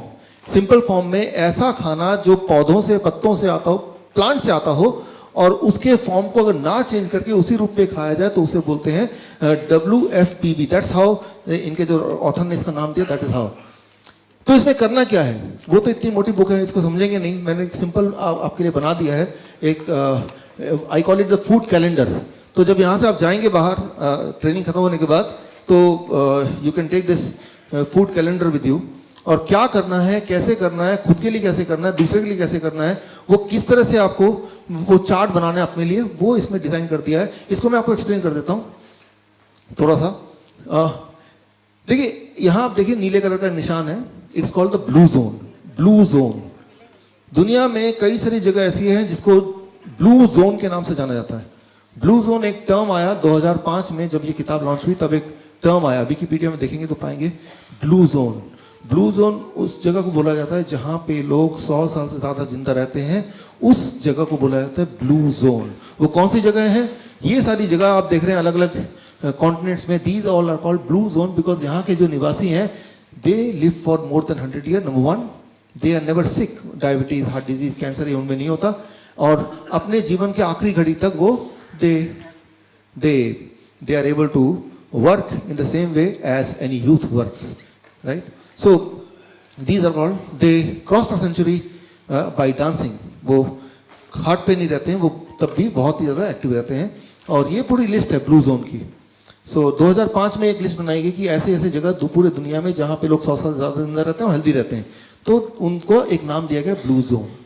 फिर एक जोन है, ऊपर देखेंगे इसमें रेड जोन, ऊपर यहाँ पे रेड जोन वो है जहाँ पे लोग सबसे ज़्यादा बीमार रहते हैं, उसकी भी लिस्ट है यहाँ पे, इसमें है। उस लिस्ट से ज़्यादा इंपॉर्टेंट नहीं, हम कहीं उनके बीच में, ना तो बहुत बीमार है ना ही बहुत हेल्दी है, हम इस बीच में हैं। We can call it yellow zone, कि ट्रांजिशन में है। हम में से कुछ लोग बहुत बीमार हो सकते हैं, लेकिन सबके सब बहुत बीमार नहीं है। तो ये ब्लू जोन में जो लोग रहते हैं वो क्या करते हैं कि वो इतने हेल्दी, वो भी इंसान है, वो सारे कॉन्टिनेंट में फैले हुए हैं, कोई एक जगह पे नहीं है। अगर कोई बोलता कि एनवायरमेंट की वजह से है, ऐसा नहीं है, they are spread all across the world. So what they do and how they stay healthy till the last day of their life, इस पे रिसर्च हुई, और उस रिसर्च को में देखा गया कि अगर इस तरह से कोई अपना लाइफस्टाइल चेंज करेगा, जिसको नाम दिया गया WFPB, तो it takes about 3 days to come out of blood sugar problem, 1 week to control the blood pressure, and about 1 month extra fat को लूज करने के लिए। एक्स्ट्रा फैट को लूज करने के लिए इतना समय चाहिए। अगर वो टाइम देखें एवरेज तो इतना टाइम चाहिए। तो इस टाइम में हमें क्या करना पड़ेगा उसके लिए? अब देखें यहाँ पे एक टेबल बना है, इस टेबल में आपको पता करना है अपना फूड इंडेक्स। हर एक इंसान का एक फूड इंडेक्स नंबर है, वो आपको पता करना है। वो पता करने के लिए टेबल आप यूज कर सकते हैं, सिंपल टेबल है। इसमें आपको सिर्फ इतना करना पड़ेगा, यहाँ पे आपका आ जाएगा हाइट, मान लो ये 5 फीट है, और यहाँ पे आ जाएगा आपका वेट, मान लो 60 kg। 5 फीट और 60 kg, यहाँ पे आ जाएगा 500 क्रॉसिंग में। तो योर फूड इंडेक्स इज 500। मतलब अगर आपकी हाइट 5 फीट की है और आपका वेट 60 kg का है, तो आपका फूड इंडेक्स क्या हुआ? 600, right? So your food index is 500। सो इस तरह से आपके हाइट और वेट के हिसाब से एक नंबर आएगा, वो नंबर है आपका फूड इंडेक्स, राइट? ये जो बुक में सारा कुछ एक्सप्लेनेशन उसको मैंने सिंप्लीफाई करके मैंने ऐसे बना दिया ताकि आप आराम से उसको कर पाए घर जाके। अब फूड इंडेक्स को अंडरस्टैंड करने के बाद सेकंड, ये आपका हाइट है, ये आपका वेट है, राइट? अब alpha it is the food index, और उस फूड इंडेक्स की वजह को यूज करके fruits, alpha is the food index, यानी कि 500 grams of fruits, vegetable 500 grams of vegetable, leaves 0.1 यानी कि 50 grams ऑफ लीव्स, नट्स 0.05 यानी कि 25 grams of nuts, 25 grams of sprouts. कुल मिला के ये आप घर पे देख सकते हैं कि ऐसे आप अपना रफली एक चार्ट बना सकते हैं कि इतना मुझे खाना है, रफली एक चार्ट बना सकते हैं। वो एक रफ चार्ट होगा, उसके बाद आपका इनर इंटेलिजेंस आपको गाइड करेगा। पहले एक चार्ट बना दिया, फिर आपका inner intelligence they will guide you further to modify the chart, right? और उसको कैसे खाना है, कब क्या खाना है, उसका भी एक रफ चार्ट ये है। ये एक पाई चार्ट है, इसको ध्यान से देखेंगे तो इसमें सारा एक्सप्लेन्ड है, right? And if you can do it, right, अगर आप इसको करते हैं तो कुछ महीनों में, जो कैंसर है it takes 9 months, right? Heart disease takes 1 month, मोटापा है तो 1 महीना, कुछ महीनों के अंदर बीमारियां जाती रहेंगी। लेकिन इसमें एक गड़बड़ है, उस गड़बड़ को मैं एक्सप्लेन करना चाहता हूं। मैं उदाहरण दे रहा हूं, स्टीव जॉब बीमार पड़े थे 1974-75 में, उनको कैंसर हो गया था। तो तब वो स्टीव जॉब नहीं थे, एक्चुअली एक आम इंसान थे। तो वो इंडिया आए थे, जैसा कि उन्होंने अपने बायोग्राफी में लिखा है, ऑटोबायोग्राफी। और इंडिया आके उन्होंने इस तरह का जो खाना हम बोलते हैं, जैसे नेचुरोपैथी कहते हैं इंडिया में, भारत में, राइट, वो सीखा और वो खाने लगे और वो कैंसर से ठीक हो गए और वो ठीक रहने लगे। फिर 2000 के बाद उन्होंने जब उनकी पत्नी ने पूछा कि भाई आप इस तरह से खाना क्यों खाते हो, कच्ची खाना खाते हो, कच्ची सब्जी, तो मजाक में उन्होंने रिवील कर दिया कि भाई मुझे तो कैंसर था और मैं ऐसे खाता हूँ। वो जो कैंसर वर्ड सुना, उसकी बीवी ने और उनके दोस्तों ने पकड़ के उनको डॉक्टर के पास भेज दिया हॉस्पिटल में। ये तो कैंसर, और ये क्या कर रहे हैं, तो सारी खतरनाक चीज खा रहे, राइट? तो that I call yellow zone transition. आप देखते हैं ना, येलो जोन क्या होता है, गाड़ी जब आप ट्रैफिक लाइट में होते हैं, येलो वाला टाइम होता है, उसमें क्या होता है, आप जा नहीं सकते, लेकिन तब हार्ट बीट कम होती, ज्यादा होती है, राइट? तो जाना है, तैयारी कर रहे हैं, बट जा नहीं सकते अभी। तो मैंने देखा जो diabetes educator they will relate to it, कि जैसे ही आप इस डाइट पे आते हैं, जो पेशेंट आता है तो वो येलो जोन में आता है, तब आसपास वाले जो है इन्फ्लुएंस करते हैं, अरे ये क्या कर रहे हो, राइट? आप जाके करेंगे तो बोलेंगे आपके घर वाले जो हैं, आप तो वो हेल्थ की ट्रेनिंग में गए, आप अपना हेल्थ ठीक करना, आप तो दिमाग खराब करके आ गए, राइट? ये क्या कर रहे हो, व्हाट इज दिस? आपने दूध पीने छोड़ दिया इसके हिसाब से, राइट? डेयरी प्रोडक्ट छोड़ दिया, ये दवाई भी छोड़ दी। So this called yellow zone, मतलब वो डर वाला टाइम। उस टाइम में आपका बिहेवियर क्या होगा, आपका बिहेवियर एक्सपेक्टेडली क्या होगा, वो ये होगा कि पास्ट में मैं क्या करता था। तो क्या करेंगे आप, छोड़ छाड़ के ब्रेन बोलेगा यार तुम चुपचाप उसी रास्ते पे चलो जैसे चलते आए हो, तो रिजल्ट भी वही वाला आने वाला जो आया करता था, that you know well, right? If you don't do new action you can not get the new result, right? फिर कुछ दिन बाद मिलते हैं, डॉक्टर साहब मैंने आपको वो सेमिनार अटेंड किया था, मैं तो अभी भी वैसे ही हूँ, लेकिन एक्शन थोड़ा चेंज, वैसे सेमिनार तो अटेंड किया था आपने, right? So you have to change your action also, you have to gold enough. मैं आपको एक उदाहरण से समझाता हूँ इस चीज को। देखिए मान लीजिए ये एक वुडन लॉग है, लकड़ी का टुकड़ा है, चलना है, 2 फीट चौड़ाई है, 10 फीट लंबाई है, इसके ऊपर चलना है, चल पाएंगे आप? ऑफ कोर्स चल पाएंगे। लेकिन इसमें 2 स्टूल के बीच में रख दूं, क्या आप तब भी चल पाएंगे? आप बोलेंगे हाँ चल लेंगे भाई। अगर मैं 2 बिल्डिंग के बीच में रख दूं सेम चीज को, स्किल वही है, करना वही है, कोई नई चीज करने नहीं बोला, लेकिन अब आपका जो पास्ट का एक्सपीरियंस है वो इन्फ्लुएंस करेगा। पता नहीं क्या होगा, गिर गया तो क्या होगा, हड्डियां टूटेंगी, कितने टुकड़े हो जाएंगे मेरे, मैं मर जाऊंगा, मेरे तो बच्चे भी हैं, हजारों चीज, that is called the past experience, you are influenced by the past experience. तो आप बोलेंगे शायद नहीं चल पाएंगे, है ना। अच्छा, मैं एक और सिचुएशन देता हूं कि आपकी आंखों में पट्टी है, एक हेलीकॉप्टर आपको उठाता है, पूरे शहर का चक्कर लगा के आपको वहां पे ड्रॉप कर देता है। आपको ये नहीं बताया जाता कि आपको जमीन पे है कि हवा में, आपको बस एक आवाज सुनाई देती पीछे से, सब ठीक है आगे बढ़ो, चल पाएंगे। और जब आधे तक पहुंचे फिर बोला अपनी पट्टी हटा लो। अब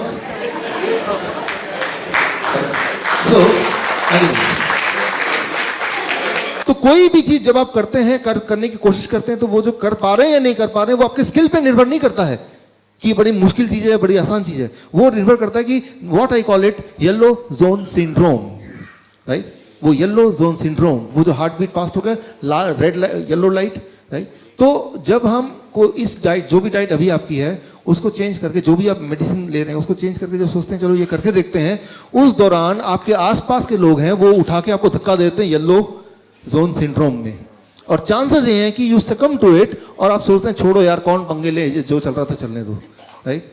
तो आपको बस उस येलो जोन को पार करना है, येलो जोन सिंड्रोम। इसीलिए हमारे पूरे भारत में करीब 750-800 diabetes educator, we call them diabetes educator, और अब भी काफी सारे आप में से हैं, एक बार फिर हाथ को उठ या थैंक यू। तो उस वक्त येलो जोन से आप भागे ना, इसलिए मेरी तरह ऐसे बहुत सारे डायबिटीज एजुकेटर हैं जो अपने अपने प्रोफेशन में हैं, बहुत अच्छा काम कर रहे हैं, लेकिन खुद येलो जोन को क्रॉस करके वो इस जोन में आए हैं, ब्लू जोन में, अब चाहते हैं कि बाकी लोग भी आए, राइट। सो वो येलो जोन में से आप वापस, अगर रीडिंग किस दिन देख लिया ब्लड प्रेशर का 140 141/91 हो गया, तो घबरा के दवा लेना शुरू करेंगे कि नहीं, that is yellow zone syndrome. तो बस वहीं पे आपको स्ट्रांग रहना है। मैंने आपको क्लियरली साइंस समझा दिया कि दवा लेंगे तो नंबर घट जाएगा, लेकिन आपका इरादा नंबर घटाने का है या हेल्थ को बढ़ाने का, दोनों एक चीज नहीं है। अक्सर आपने सुना होगा हॉस्पिटल जाइए, कान में वो पेशेंट, वो नर्स डॉक्टर बोल, डॉक्टर साहब वो पेशेंट तो मर गया, लेकिन अच्छी बात यह है कि ब्लड प्रेशर अभी भी, ब्लड शुगर अभी भी नॉर्मल है। तो पेशेंट के रिश्तेदार आए, सारे लोग बैठे, बहुत दुखी हैं, नर्स उनको पहली बार बता रही है, बहुत दुख के साथ बोलना पड़ रहा है, आपका पेशेंट की डेथ हो गई, लेकिन खुशी की बात है कि ब्लड शुगर बिल्कुल नॉर्मल है। तो आपको खुश होना चाहिए ना, क्योंकि आपका मेन मकसद तो ब्लड शुगर को नॉर्मल करने आया था कि आपको हेल्थ को वापस लेने आया था। अगर तो आप चाहते हैं कि हेल्थ को वापस लें तो वो दवा के रास्ते से नहीं है, that you understand very clearly. अगर वो होता तो जो लोग सबसे ज्यादा दवाई ले रहे हैं वो सबसे ज्यादा हेल्दी होने चाहिए था ना, right. So what I mean to say, वो येलो जोन सिंड्रोम, उससे आपको बाहर निकलना है, क्योंकि जब आप इस तरह के डाइट पे रहेंगे, जो इसमें दिया हुआ है, इसमें क्लियरली मेंशन है क्या करना है, कैसे करना है, तो जब इस तरह के डाइट में रहेंगे तो थोड़े बहुत विड्रॉल सिम्टम, राइट, कि अलग चीज कर रहे हैं तो ब्रेन रिमाइंड करेगा, लोग रिमाइंड करेंगे भाई क्या कर रहे हो, क्या कर रहे हो, क्या कर रहे हो, उसको बाईपास करना है, लगे रहना है थोड़े दिन के लिए, मैं सालों साल नहीं बोल रहा, 15 दिन के लिए, 15 डेज अगर आप स्टिक करके आए तो वो येलो जोन सिंड्रोम से बाहर निकल गए। Now you are blue zone syndrome, you are in a comfort zone, अपने कंफर्ट जोन में आएंगे।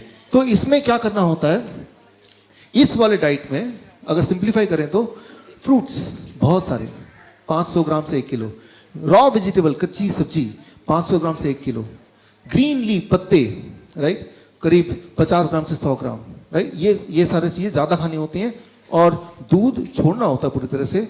और अगर दूध ज्यादा ही आपको पीना है तो हफ्ते में एक बार कभी पी लिया, टेस्ट की वजह से, क्योंकि ब्रेन आपका पीछा कर रहा है, याद दिला रहा है, लेकिन वो दूध किसी भी तरह से आपको नहीं पीना होता है इसमें, राइट। तो that is how you to do it, आपके लिए भी अपने बच्चों के लिए भी। कई बार ऐसा कोई बोलते हैं कि ये बड़ा मुश्किल है, इससे ठीक तो हो जाते हैं, राइट।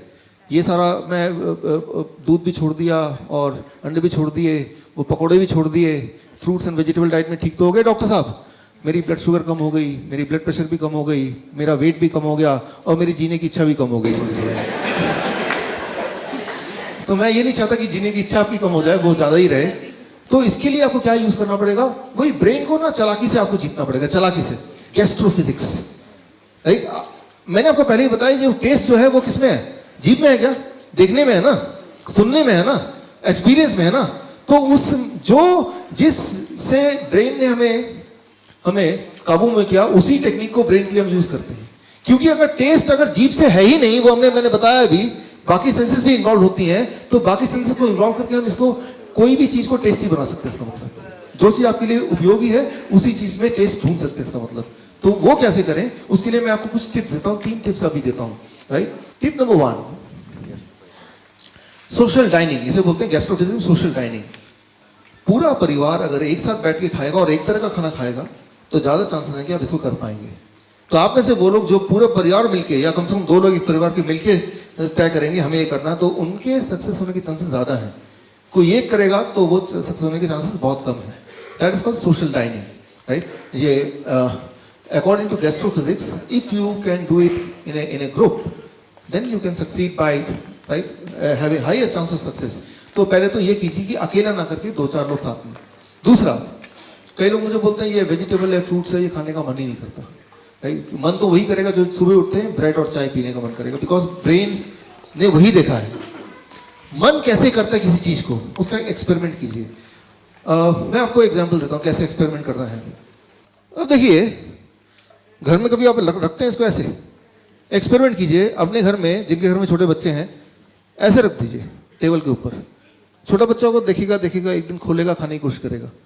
नॉर्मली हम क्या करते हैं, कोई पुराने से एक बास्केट में उसको फ्रूट्स को ठूस के रख देते हैं कहीं पे भी, राइट। तो याद रखिए, देखने से, डिस्प्ले से, right, the science, the second tip is कि कोई भी चीज को, फ्रूट्स, कोई भी फूड को अगर आप लगातार देखेंगे कुछ समय तक, तो वो देखने से एज इफ की food is talking to you. धीरे धीरे आपका ब्रेन बोलेगा यार ये बड़ा टेस्टी है, बोलेगा ही बोलेगा, राइट। कोई भी चीज जो आप देखेंगे, चाहे वो पहले टेस्टी नहीं था लेकिन वो डिस्प्ले में रखा हुआ है, आप उसको देख रहे हैं। अब देखते हैं ना वो रेस्टोरेंट कैसे खाना बेचते हैं, राइट। तो केले वाला उस खाने को सजा के नहीं रखता, ठेले में रख देता है, राइट।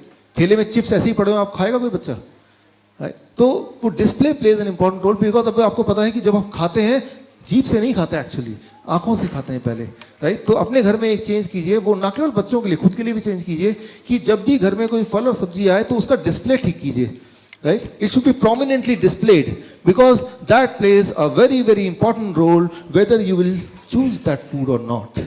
Display का बहुत important महत्व है, right? So उसको अब कैसे डिस्प्ले करेंगे वो आप तक है, that you will decide, I will not decide. मैं तो एग्जाम्पल दे रहा हूँ, right? So this is, and then yeah, एक सिंपल आइडिया, जो चीज आप खाना कम चाहते हैं कि ये चीज ना खाई जाए, ये चीज टेस्टी लगती है लेकिन ये ठीक नहीं हेल्थ के लिए, तो the third tip of gastrophysics says, जो चीज कम खाना चाहते हैं या आप चाहते हैं कि आपका बच्चा जो है वेजिटेबल्स एंड फ्रूट्स ज्यादा खाए, राइट, तो उसको प्लेट के साइज को बड़ा कर दिया, तो वो खाना कम हो गया।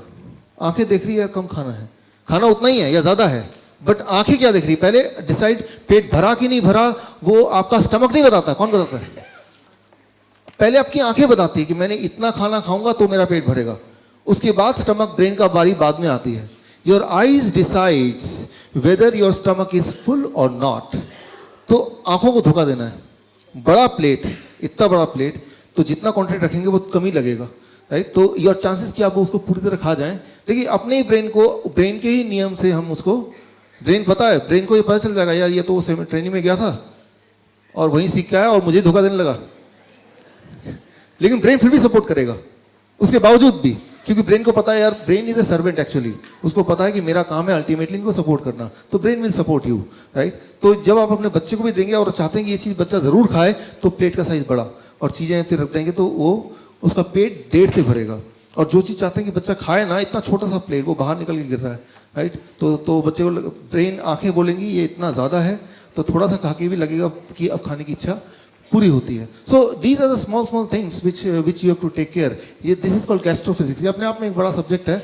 जो डायबिटीज एजुकेटर्स हैं तो CME कार्ड जो मिलेगा उसमें आपको पूरा इलोबरेट जो चाहिए पूरा आपको उसके अंदर मिल जाएगा, या फिर कभी दोबारा कभी ट्रेनिंग का मौका मिलेगा तो एक बार सिर्फ हम इस सब्जेक्ट पे ही, science of choosing the food, right, how we choose. आज मैंने आपको आइडिया दिया, when we choose the food it the taste doesn't matter.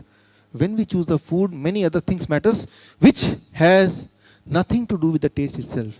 तो साइज तब टेस्ट मैटर नहीं करता, कई सारी ऐसी चीज मैटर करती है जो हमने कभी सीरियसली लिया भी नहीं, जैसे कलर मैटर करता है, हालांकि we can not eat the colour, right.